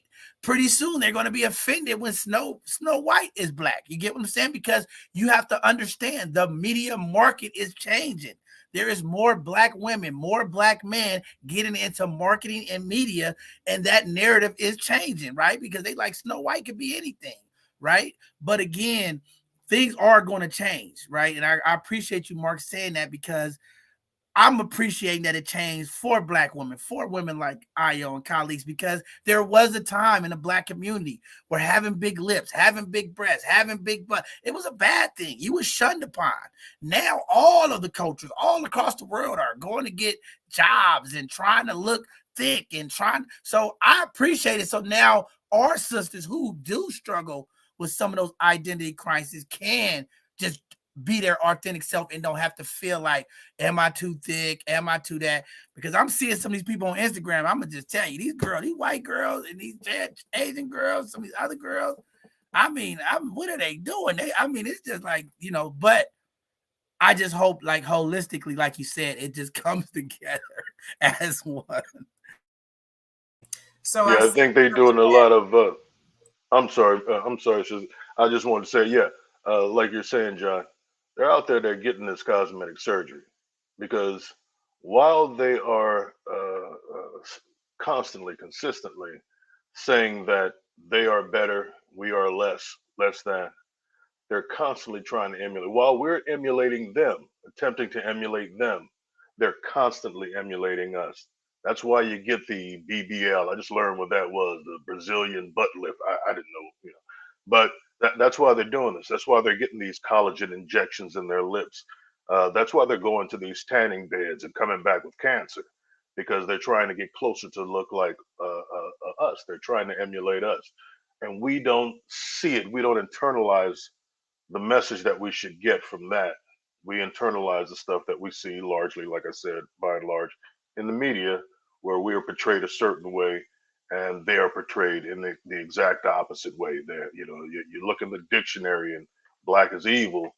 You look in the dictionary and white is pure. And so we've internalized a lot of these different things. But don't ever get it twisted. They're trying to emulate us as hard as we're trying to emulate them. And so know that your beauty is enough for them to want to look like you while you're trying to look like them. I was going to say, to piggyback off what John was saying, growing up and being teased, there was nothing funny about it. I didn't understand. And there was many conversations with my parents and my siblings, like, why me? Like, why am I being picked on? I thought, everybody loved me. I didn't understand it. It was an identity crisis for me. As a natural hairstylist, I am teaching my clients how to embrace their natural texture. There's no such thing as good and bad hair. There is manageable, and that's it. It's about consistency. It's about finding what works for you. But I also teaching them that it's okay. Your fullness, your crown is your beauty. That is everything that resonates with who you are. Your full lips, your widespread nose, that is everything that is about you that you should embrace. And makes you uniquely you. I don't want to look like anybody else. I don't want to look like this person on the screen. But because of exposure, we're taught that is what beautiful is. This stick figure, big curves, all these things. I, for one, I don't think about cosmetic surgery. I am probably the one Black girl who does not have a big butt. However, I embrace the features that I was blessed with because God made me uniquely me. And I am so abundantly blessed in so many other ways. And I shed that light. My inner light, the content of my character is who I am, not the exterior. So when I am working with my younger clients, and or those who are just going through that transition from putting what we call the creamy crack in your hair, you want your hair straight all those years, going through that transition, I teach them, hey, there's a way we can manage your hair. There's ways with consistency that your hair is manageable for you to be able to do it on your own and obtain these styles without damaging your hair or making yourself feel like I'm less than because I don't look like this person on the screen. Yeah, I suffered with that all year, all my life. I wanted long, wavy hair, back in the 70s and 80s when they had the waves. I wanted waves. I wanted Jerry curls. I couldn't get Jerry curls. I've been asking everybody, man, how could the bishop? Why did I go bald head? I just want to look like, I don't know. I'm still suffering, y'all. I need some help, okay? Because I want long Jerry curls back in the day. I wanted waves. I wanted dreadlocks. And something won't let. I don't know if my melanin working. I'm going to get a melanin check. I can't get no dreadlocks. I can't get nothing. All I get is a shiny bald head. John always quick to pull that hat off, but I can't pull mine off after that event that we went to yesterday, Io, because the leave out is left out. I'll tell you that much. Nonetheless, sometimes you just got to laugh to keep from crying, right?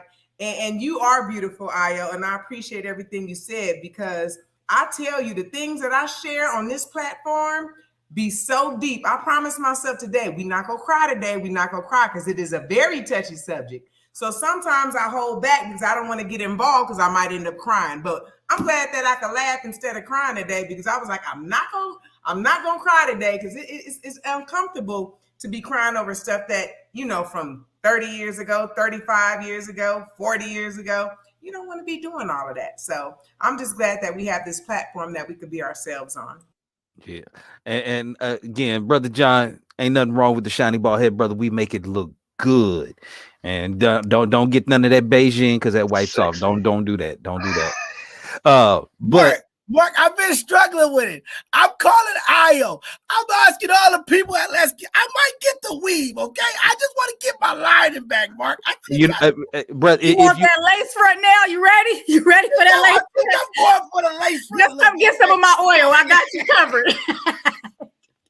Oh, but I think one of the biggest issues kind of be summed up. Comparison is the thief of joy. And when we can stop comparing ourselves and just embrace our individual uniqueness, and I celebrate you for working with Natural Styles, having raised 3 daughters. I understand the trauma that hair care can be for a lot of sisters. But again, when you understand that a lot of those chemical-based cream cracks and all that, the damage that it does to your scalp, your hair, and your body, like, that's why we need to learn how to own our own hair care. We need to own our own beauty standards. We need to own our own image again and embrace the diversity, so we don't have to feel like we have to compare to see who more is able to assimilate to, quote unquote, the system's beauty standard. And bald headed ain't nothing wrong with it. I wanted to get a Jerry curl too, Brother John, but my daddy wouldn't let me. I had a Jerry curl. I ruined a bunch of clothes. Oh man, what was it? One of them real juicy ones, Brother Ivan? Oh, you know it was juicy. It was back in the 80s. You know it was juicy. It was that soul glow. Oh, he let it Hey, I just wanted my spray. I just wanted to walk around and be like, yeah. Oh boy, yeah. Them brother boy, when Michael Jackson Thriller with the man, look here, all the brothers wanted that though. Not Pepsi commercial, Michael. Not catching on fire. No, yeah. Not Pepsi, Michael. Oh Lord, have mercy. Yes, so there are so many things that we could poke fun about and everything. And I'll tell you, this colorism is something else. I mean, if we all just took a picture, we are so many different shades of black. It's like, oh my, you have to do some type of equation. It'd take a real special scientist to try to even get to any of our shades. So this is a good topic today, I'll tell you. And it is all beautiful, every one of them. Every one of them is all beautiful. Yes, Lord. Oh man, I'm just thinking about all the beautiful shades of chocolate I done had the privilege of seeing. Yeah. I think we really need to fall back in love with just being black. Just fall in love with it. And I honestly, because this is actually a in-house, like this is a personal conversation for black folks, amongst black folks, but the fact that we're having it on a public platform, there are a lot of things honestly we probably would say that we just can't say, just out of respect for the platform, but I'm glad we had an opportunity to talk about it. And if I could just ask Mark, our people to be real, Mark. This is our platform. I mean, as long as you ain't going crazy, vulgar, but I want to be real, because I like to have these conversations, because I don't want my people walking away feeling like it was something left in the tank. I want us to talk about it. Let's have the conversation. This is what it's all about. All right. Well, you know what? I'm gonna go and tell them myself. Here's the one thing I can't stand about us. We can't even speak to each other no more. If I could ask black folks to do one thing, can we acknowledge each other, make eye contact, to smile, and just say hello to each other? If we could just do that and start that as a practice across the board, I think we'll do ourselves so much favor. We don't have to be our enemy on site. Man, you have hit Mark, the nail on the head. Yeah, I was about to say, Mark, I'm glad you say that. I'll be so offended, Mark. I ain't gonna lie. And this bothers me to this day, right? I do a lot of stuff. I'm in a large institution around a lot of black folks. I go to City Hall. I'm telling you, it is bad. You say good morning, black folks just walk right by. You say hello. I be like, come on, ladies. Everybody ain't trying to holler at you, right? I just want to say good morning. It's like you offend them. You say good morning, they look at you like, why are you telling me good morning? Like, I'm glad you said that, Mark. Black folks, we got to do better. It's okay if you don't know another man. Just, hey, bro, what's up? I ain't got to mean mug you. I get people, I'm looking at them, they mugging me. Like, why you looking at me? Hey, bro, I'm just saying good morning, good brother. You know what I'm saying? Like, we do got to do better, Mark. I feel like that be bothering me. I be like, dang, you tell a sister good morning, they just go running by you. Don't even look. I be like, Man, look at letting the I door ain't slam. want your number. I be trying to hold the door, but now we just start letting the door slam in their face. Like, No, we can't do that now. That's what we can't do. We can't stop being who we are because of them. We got to stick true to the code. We got to set a standard. But I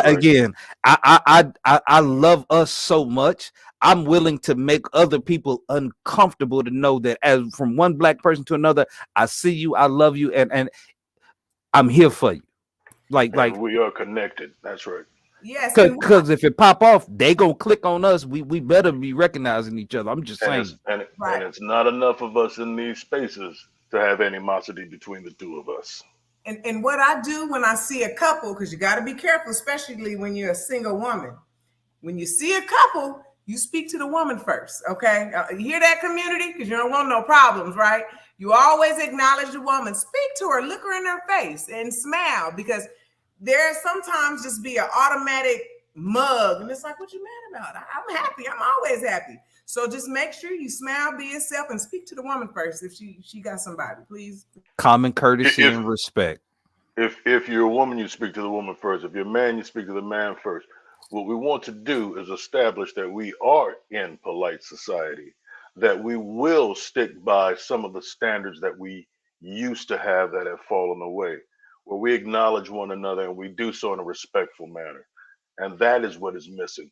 And all too often, I hear what you're saying, Brother Mark, but you know what? What I know is this, just like John was saying, sometimes we go to speak to the brother, and the brother looks at us as if we're challenging him.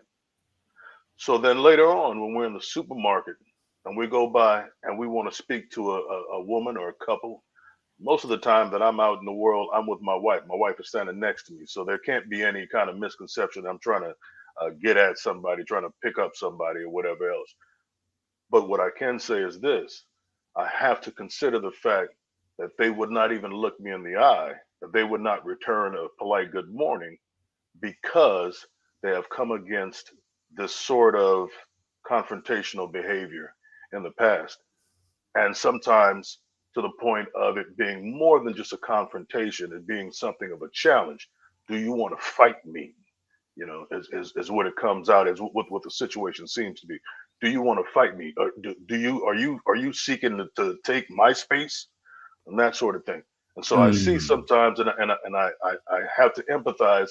I'm like you. I am oftentimes aggrieved by the fact that we can't just say hello and keep it pushing. But I do also have to consider that fact that oftentimes they're trying to avoid what they have experienced in the past. And that's the Confrontation. thing that we have to do. No, and brother, I know exactly what you mean, and I agree.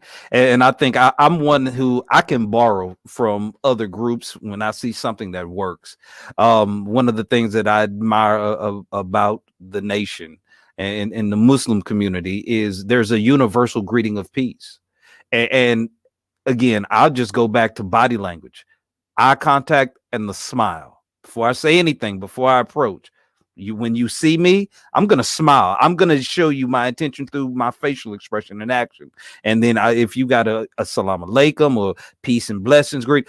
If we can, as a community, revitalize just the initial universal acknowledgement of peace and respect before we approach, before we engage, I think that will help to nullify some of these issues. Because again, like Khalees and you were saying, there has been such a level of disrespect and disdain built into our consciousness that somebody you don't know approaching automatically comes off as threatening. So our first posture is one of protection. So is this a threat check? And we just have to be able to disarm each other. And universally, a smile and peace and blessings, a compliment. Y'all looking good together. we have to be able to communicate and love each other without it always feeling like it's a threat or a confrontation. Like Khalees said, I believe our beauty is so versatile. So if I am that girl that's like, hey girl, I see you. You look beautiful. You know, I'm gonna compliment you. That's pretty much the door opener anyway. And because our beauty is so versatile, I'm like, hey girl, oh, I love your hair, and or oh my God, your skin is so beautiful. You know, I'm going to compliment. But like we were having the conversation earlier, Mark, in regards to accepting the compliment. Yeah, Somebody can compliment. I can compliment a sister and be like, girl, you're rocking that, or you looking fly in that. Oh, well, she'll find a way to say something negative in a response, like, oh, thank you, but my hair is thank you, but there's always a there's majority of thank you, but being true, able to accept that compliment and or kind gesture, there's not always a hidden ulterior motive true. behind somebody just simply saying, hey, how you doing today? A And smile I goes think, a long way, like you said. yeah, But then and part of the they feel wisdom, a like little you said, intimidated, like, what you smiling for? What's yeah, funny? You get and defensive.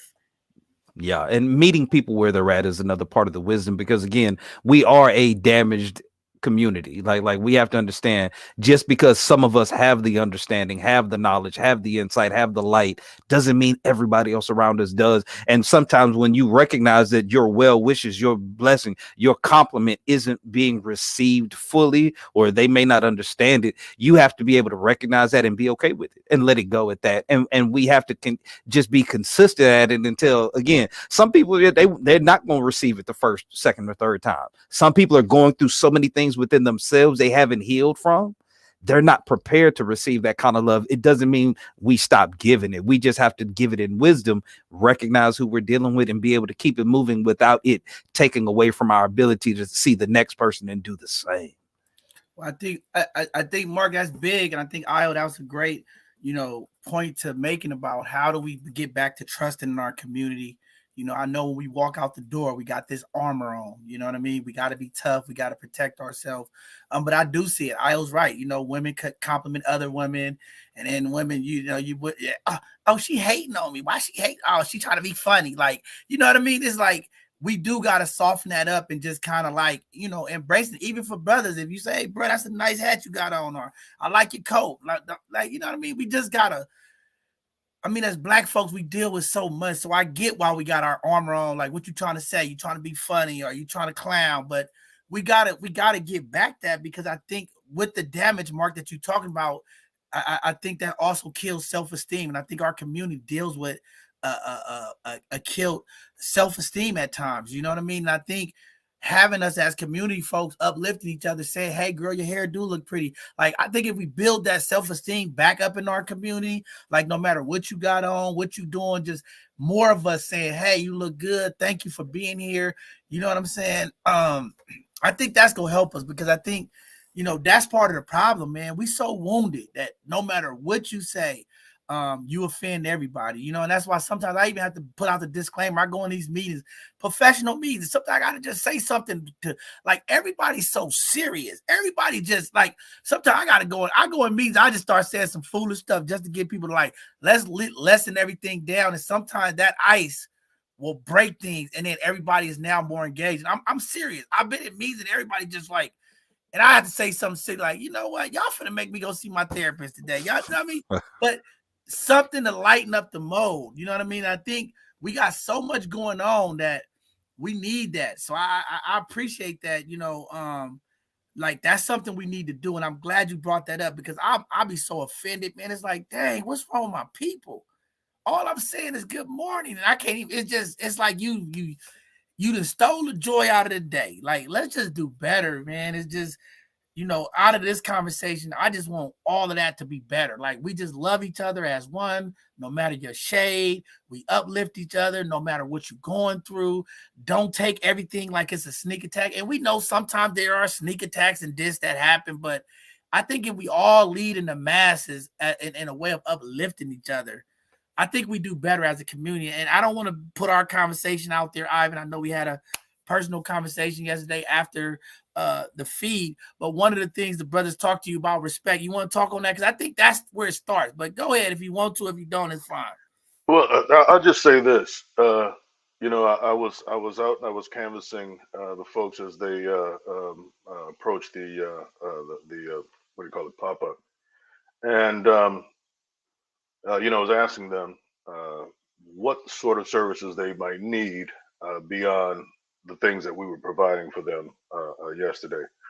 And oftentimes it was housing and financial assistance and so on and so forth. And we kind of expect certain standardized, almost answers to come up when you ask the questions. But I got to one brother, and I started going. I said, these are some of the things that other folks have said that they would like to see. I said, so is there something that you would like to see? And the brother said, respect. And I went, hmm. And it was almost such an alien concept to me, excuse me, that I didn't know how to respond. And it was, how you kind of get that, they call it a brain fart, where your brain kind of has to reboot for a moment. And I said, yeah, but what, what else would you like to see here? And the brother said, no, no, I'd like to see some respect. And then he said to me, the guy who is supposed to be the guy who's gathering enough information to have some subject authority, he says, no, if we got the respect, then everything else would follow. And I went, wow. And I I I shut up for a minute because I had to reflect on what he was saying, and it was almost heartbreaking to the point of wanting to you get that kind of flush real quick, like, ooh, am I going to drop a tear? You know what I mean? But I felt that way momentarily. I recovered, but I felt that way momentarily because I thought to myself, damn, how much does a person just want to be treated and regarded as a human being? Because that's what it came down to. And he said, if we got the respect, we get everything else that we needed. And that's what it really comes down to. If you respect that man as a human being, you would go out there and you make certain he could eat. You go out there, you make certain he was clothed. You go out there, you make certain he had shelter from the weather. You know, you do all these things. You wouldn't sit up in your office, your comfortable office that's paneled in wood, mahogany, with a secretary bringing you coffee and so forth, and talking about what you do for the people, because the people don't see you. We were out there because we're a different sort of organization. Okay, but they don't see these public figures who do all of this chatting and talking and liaising with this one and that one and the other to quote unquote solve the problem. And then there's never any fruit from all of that discussion, from all of that research, from all of that analysis. And it comes down to, if you respected me enough, you'd figure out what you needed to do for me. And it was a powerful, powerful moment for me. Like I said, it was my first event, but I had talked to several people before I got to that brother. And when he said that, it just gave me pause. I thought, wow, wow, yeah, yeah. I mean, I didn't say it to him, but I'm thinking to my, wow, yeah, wow. Never thought of it that way. Yeah, let's start thinking of it that way. Let's start making certain that we have, and that relates to the conversation that we're having right now too about colorism. Let's Right. respect one another Every enough. shade of color down there. That's right. Let's respect one another enough to get past these petty, minuscule differences that we have. Let's respect one another and know that we are one community. We don't have the power, the resources, the finances to be anything but one community so that we can make the progress that we need and push forward the agenda that we need to push forward for the benefit, for the uplifting of our community. And we have to erase these imagined boundaries, these differences of opinion, if you will, and just respect each other. You know, respect each other enough to work together, get together, to be together. You know? So yeah, Wow, it was a powerful moment. man, very powerful, man. That's very touching. You know, we talked about a lot of stuff, and that's why I always appreciate my team, Mark. You know, just being out there with the people. You know, I don't talk about. I be in there with the people, man. We go inside their tents, everything. We talk to them. But you know, a couple ladies, man, was going through stuff, and I seen colleagues hugging some people, and this is why I tell people my organization, like, you know, when we out there, we are the difference. See, because people come out there, they don't want to talk to these people. They stepping back, like, oh no, step back, right? If you look around yesterday, man, all I kept hearing brothers and sisters out there, like, man, your team, love. We talk about love, man. Every time I look around, I saw my team helping somebody, hugging somebody, listening, people going through stuff in the middle of all of this. And this is how we have to be. You know what I'm saying? Like, I don't care. I get out there, I get dirty. I ain't one of these people. Oh, man, I embrace the people. You get what I'm saying? Because they need that, man. These people go through everything. That's why I don't complain, man. When I go out there, I can't complain. That's why I get frustrated when people complain, these people are out here. No food, no water, sleeping on the concrete. Yesterday was freezing cold. None of those people complain. None of them complain. We got to do better as the people who got everything that we say we got everything.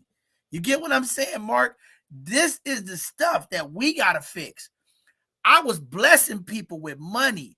I see these unhoused folks sharing with the other folk. Hey, I got 100 here. Don't worry. But we got people in our community who want to help each other. We got to rethink what we are doing because that community, they get it. They understand. We got to be there to support them. So great job. Great conversation, Ivan. And thank you for canvassing and talking to people, colleagues, IO, because they need that. They like when y'all come here, it's a different feel. When other people come here, it's not like both sides of the conversation because we bless the people. When we show up, they say, oh, yes, the bishop is here. He is going to bless us today. Yeah, when they walk away, they feel it. But that's what we got to do. More of that, more blessing the people, more loving on the people.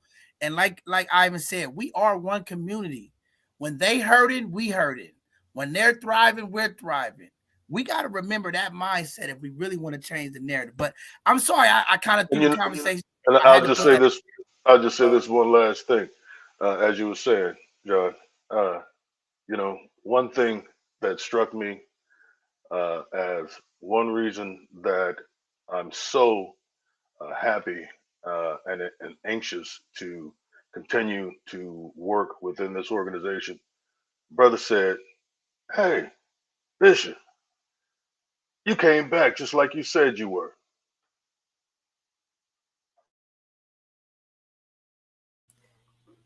Yes, that was truly, I'm telling you, that was a blessing, Ivan. I mean, not only do we get out there and we interact because that's us, right? Because we're all the same. We get out there, we was singing, we had them singing, we was getting into, I mean, we was playing some music out there. I'm talking about Shirley, Caesar, we was playing, we was playing Molly music, don't play with us, we was playing John P. Key, Marvin Sapp, whatever. We was out there. We was in the moment. And so because we treat people how we want to be treated, I think that gets us a long way. Not seeing color, not seeing social status, seeing them for the people they are. And actually, like, there was a couple of people that I heard say that, like, man, they really out here. You know, like the gentleman said, he said, we get people that come out here and they doing these pictures. Like, you just posing for the camera. You're not out there actually interacting with the people. Not worried about, oh, we're both sides of the conversation. Only the Black people that's over here can come and get something. Every creed, color, ethnicity, background, whatever it was, whatever walk of life they had, come on, we're building the community up. We're giving back to the community.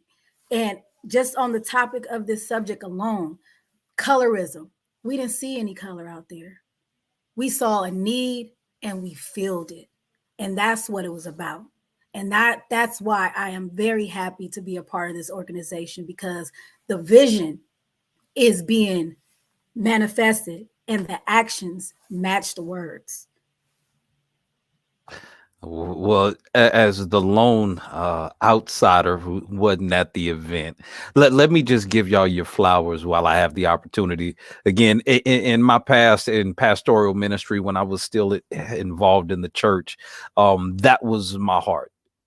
You don't understand what it's like until you sat with somebody in their darkest moments, at their lowest. So you've had to sit with somebody who was suicidal at 2, 3 in the morning. Those moments are what really give you credibility with people. People don't care about how much you know until they know how much you care. And for all the events, all the activities, all the giving you guys do in your community, you are demonstrating a blueprint of what it means to be an impactful force in your community. And I hope people take note, and I hope you guys can duplicate yourselves, because I don't want you to also feel obligated as if you got to save the whole world. The fact that you're doing it in your community is more than so many other people have ever done. So let me just celebrate you guys and thank you, and continue to keep up the good work that you're doing, Bishop. Man, right on, man. I appreciate that, Mark, and we appreciate you. Again, I put that call to action out there for Black men to step up, and I know you one of those Black brothers that are doing it. And this is what it's all. It just takes help. I always tell people I'm just a face. These beautiful people you see on the screen, these beautiful people in the background, they the real movers and shakers. I can't do nothing without them. I'm just a face. I'm just a dismantler, disruptor that's causing chaos everywhere. But when it comes to the work, when it comes to what people see, what people do, that's them. That's why I give them their flowers. I'm just a face. I'm just a loudmouth, bald head bishop. Okay. But, they make it happen, man. They make it happen. And, that's why I'm always honored to step on the side of great people. You get what I'm saying, Mark? When you step on the side of great people, that feeling is like no other. And I always acknowledge them and let them know, like, these are people who work, who have families, who are mothers, who have jobs, careers, and they still have it in their heart to give back to the people. We must uplift that. It is too many people who always bragging about their degrees, their titles, their roles, and they don't care about the people. That's why I honor and respect these people in my organization, because they get it done. And they still have compassion. They still have humility. They still give favor and grace to others. It's something different, man. It's a different walk. It's a different experience for me. It's like I'm watching this beautiful flower just blooming of people with different perspective, different understanding, different struggles, different testimonies. And it's all being displayed, and people are gravitating to it. The power in that, priceless. And it's funny, as you were talking, I kind of got the picture going back to the topic of colorism, the whole field Negro, house Negro thing. Imagine what it would have been like if the house Negroes would have realized the access and the privilege that they had, and would have used that to circumvent and bring some of that out to the field. And we could have connected and built a community where we had both the outside and the inside covered. That's the kind of mentality that we need to bring forth today, because again, the people with the degrees, with all the accolades, who don't give back, whether you realize it or not, you have a duty, an obligation. You're either an example of what to do or what not to do. And I would hope that we could find the common ground of our Blackness to unite around and use everybody's gifts and talents together, because we need each other.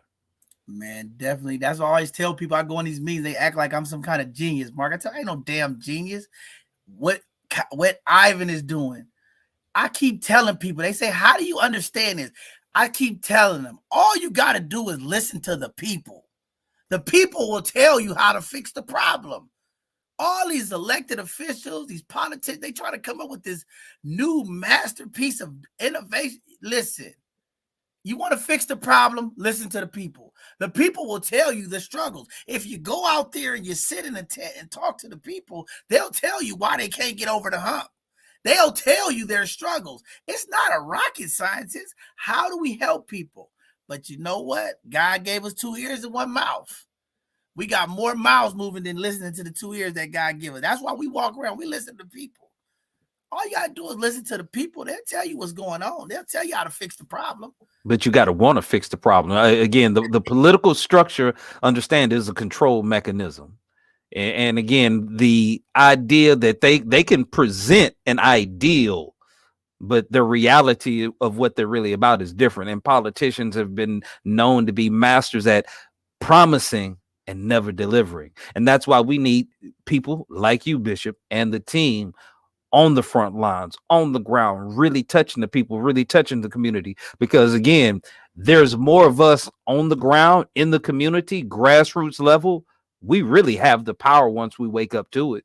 Because if what they said out of them political offices and from their pulpits and all these media outlets, if we as a people didn't listen to it, we could solve our own problems. We have the resources amongst ourselves. We just have to stop letting those outside voices make us think we're powerless.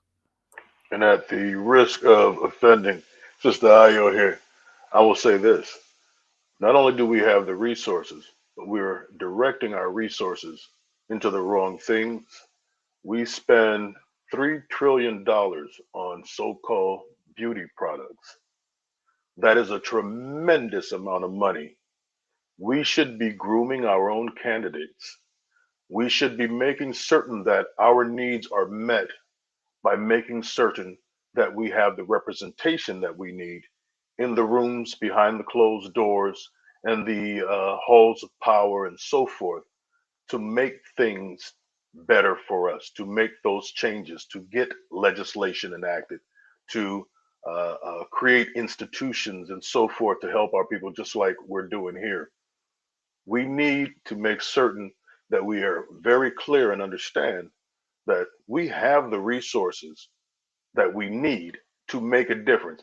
We may not be able to create a complete change and nothing happens overnight, but we certainly have enough folks with enough money, $5 at a time, a dollar at a time, to make some changes. Just like we're talking about here with feeding the unhoused. That was a big change for those people to see. But we can make much more happen if we did it all in cooperation. Man, definitely. Well, y'all, we've done it again. We're coming to that closing time where we got to close out today. This has been a powerful conversation. Community, if you didn't pick up nothing, we got a responsibility today to change that narrative. We all play a part in it. When you see people, salute them. Good morning. How you doing? When you see somebody lighter than you, they're not the issue. Let's work together. But before we go, I want to give all of our panelists today and our team an opportunity to give something back to the community. This has been a powerful conversation, and I thank you all for being here, holding me up. I've been tired running, but I'm here and I'm present. So I'm gonna give everybody an opportunity to give something back to the community as we check out of here today. We'll start with you, Mark, Ivan, and we just work around everybody until we get out of here today. But thank you, brother, for being here, Mark. Continued prayers and blessings for your endeavors and your journeys, and just God keep utilizing you to just keep pushing forward, brother. I'm just always honored to be in space with you. But go ahead. Well, the honor is all mine, Bishop, and thank you, Io, Khalees, Brother Ivan. It's been a pleasure sharing this space with you. If I'll leave anything, I'll just reiterate: we got to love each other, stop comparing. We need each other, and just do two things: smile, make eye contact, and just start speaking to each other. We have to acknowledge each other as the family that we are. Wow, very powerful stuff. Thank you, brother, for being here. And man, you always leave some gems back to the people. Brother Ivan, go ahead and say something to the people, brother. What I want to say is please support us, look for us, bsotc.org. Make certain that we're about the business of the people in all of our facets. You don't have to be a volunteer here. We would love it if you would, but do what you can from the space wherein you work. And just a heads up, I will be looking for some of you brothers to be a mentor to some of our young brothers in the very near future so that we can each one teach one.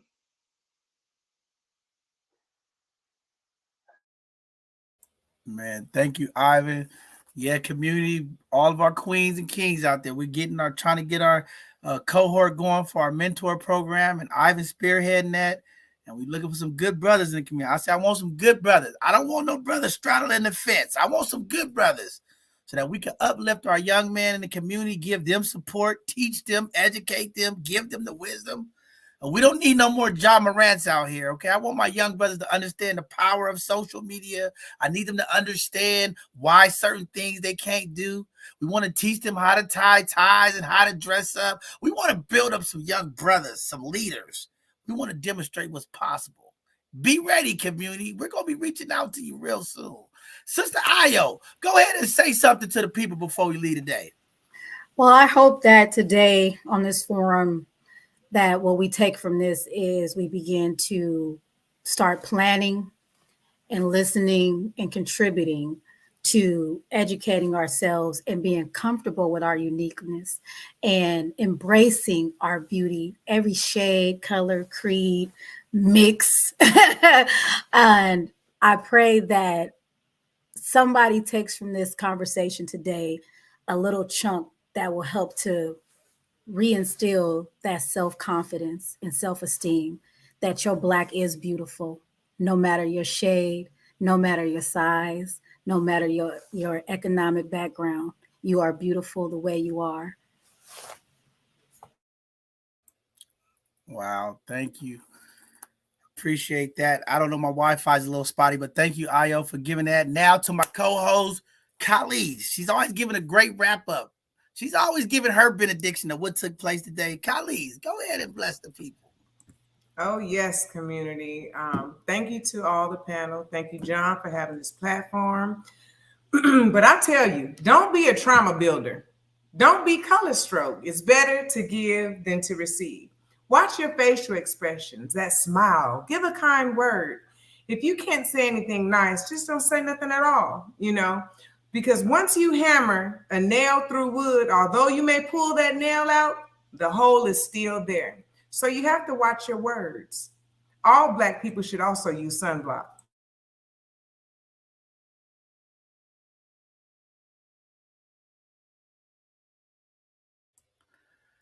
Well, thank you. Because I'm going to take your words of wisdom today. When I go out of town, I'm going to put the sunblock all on me and make sure that I am protecting myself. But yeah, great to be here today. This has been very powerful, impactful. Again, these conversations, sometimes in our community, we don't like to have them. Sometimes they become, for some people, a taboo and stigma conversations. But today was a great conversation. And we're going to keep building a part of this. And I know some folks in the community reached out late. We had some other guests supposed to be here. It doesn't matter who's here. The people that were here made it happen. But if you would like to be a part of our Sunday conversation, if you would like to be a panelist and give your perspective, make sure you reach out to us. Make sure you go on our website. Make sure you check out what's going on. Sign up to our newsletter so you can see what conversations are coming up, what's going on, so that you could be a part of the conversation, because we need everybody to give their voice. We need everybody to do their part. It's going to take us all. This is not a one-man show. This is not a two-man show. It takes a community of people to really bring on the change if we really want to change the narrative. So, with that being said, before I bid you all good evening, I will give the benediction the best I can. My voice is going. I'm tired. I don't know if I can get it all out, but I'll get through it one way or the other. So, with that being said, community, listen, community. The community are you. You are the community. Make sure you find a way to be part of the building of the community. Make sure you are sewing in the quilt of the problem of the community. It takes us all to fix the problems, the hurt, the trauma. When we talk about colorism, it's a wide spectrum of colors. We should appreciate them all. No one is better than anyone.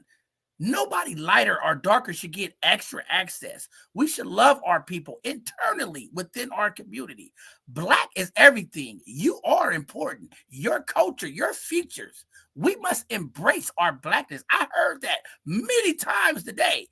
Embrace your blackness. Embrace your black love. Embrace your black features. Everybody's trying to be us. Why we can't just love each other? We have to continue to work to uplift each other. I heard Brother Mark today say, we must just say good morning. Let's just speak to each other. Let's find a common ground of peace. Let's find a space where we can go, where we can take our armor off. When we in their spaces, we are the less represented in most corporations, most buildings, most city and government. We are the less represented. When you see somebody who look like you and they say good morning, please return the favor. Be of service to each other. Remember, it doesn't matter if you're lighter or darker. You are one people. We are the black people of this planet. We are all one. Let's continue to uplift each other. Let's continue to support each other. Let's break the color barriers today. Let's have the conversation. Parents, elders. Let's make sure our babies, when they come out, they don't have to feel the experience that Khalid felt or Ayo felt. We don't want them to feel like they're not a part of the family because they look different. Let's embrace them, whether they're lighter or darker. Let's not put that poison in our children's head. Let them know we are one. It doesn't matter if you're lighter or darker. We are one.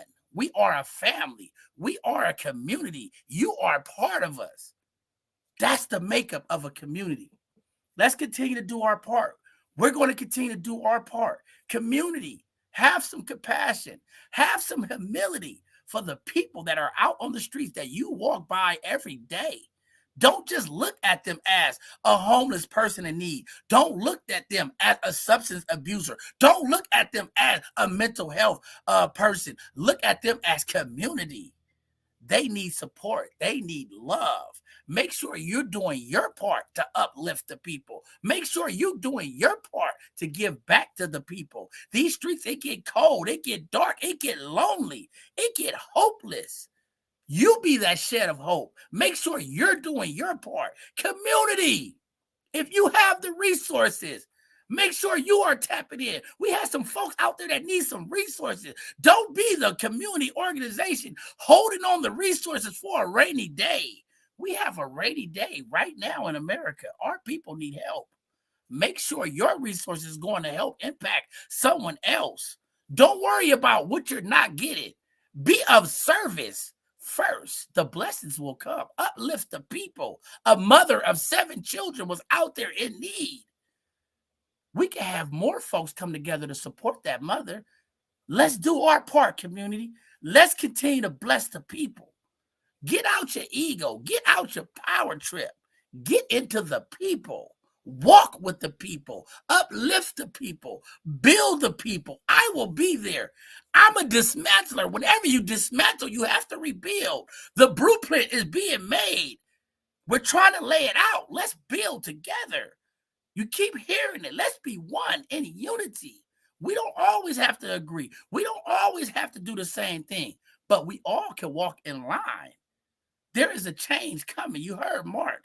At some point, we are all going to become one with the change of technology, automation, AI in the future. Let's start walking as one. Let's start loving as one. Let's start apologizing and forgiving, and let's build that self-hate. We have to remove it from our community. You are Black. You are beautiful. You are enough. You are able. Let's speak these positive affirmations to the people. But I do want my Jerry curl, okay? All right, y'all, believe y'all with that. Listen, great show today. Great opportunity to talk about some things that impact our community. Have that conversation with your family tonight. Maybe you were the one who said something that was out of pocket. Maybe you was the one who told one of your family members. We got to make sure you part of the family because you lighter than all of us. Do your part to make that change. Let's make it right to do the right thing. We can always fix the wrongs by doing what's right. We always say here at both sides of the conversation, Leadership is about demonstrating what's possible. Let's demonstrate what's possible, community. This weekend, the lovely people of both sides of the conversation, all of our sponsors, we demonstrated what love looks like. We demonstrated the possibility of blessing others. Tomorrow, you be a blessing. Buy somebody that cup of coffee. Give them your lunch. I don't know. Whatever it is, be of service to the people. And I promise you, you will be blessed. With that being said, thank you all for tuning in today. Our next live show will be this Tuesday. I don't know if I'm going to have a voice on Tuesday, but I will be there. Okay, we will uplift the Black businesses. We will love on our Black business owners, and we will uplift the community. This Thursday, we'll have another Educational Thursday show. Again, community, we are getting close to Juneteenth. There's a lot of events, a lot of things going on. Next weekend is a 3-day weekend. It is Memorial Day weekend. We'll be out at Carnival, moving around in the city of San Francisco, celebrating with our Latin brothers and sisters. Hey, be safe out there. Enjoy and uplift the people. That's all I can say. Uplift the people. Thank you all for tuning in. Have a blessed one. Good night now, good people.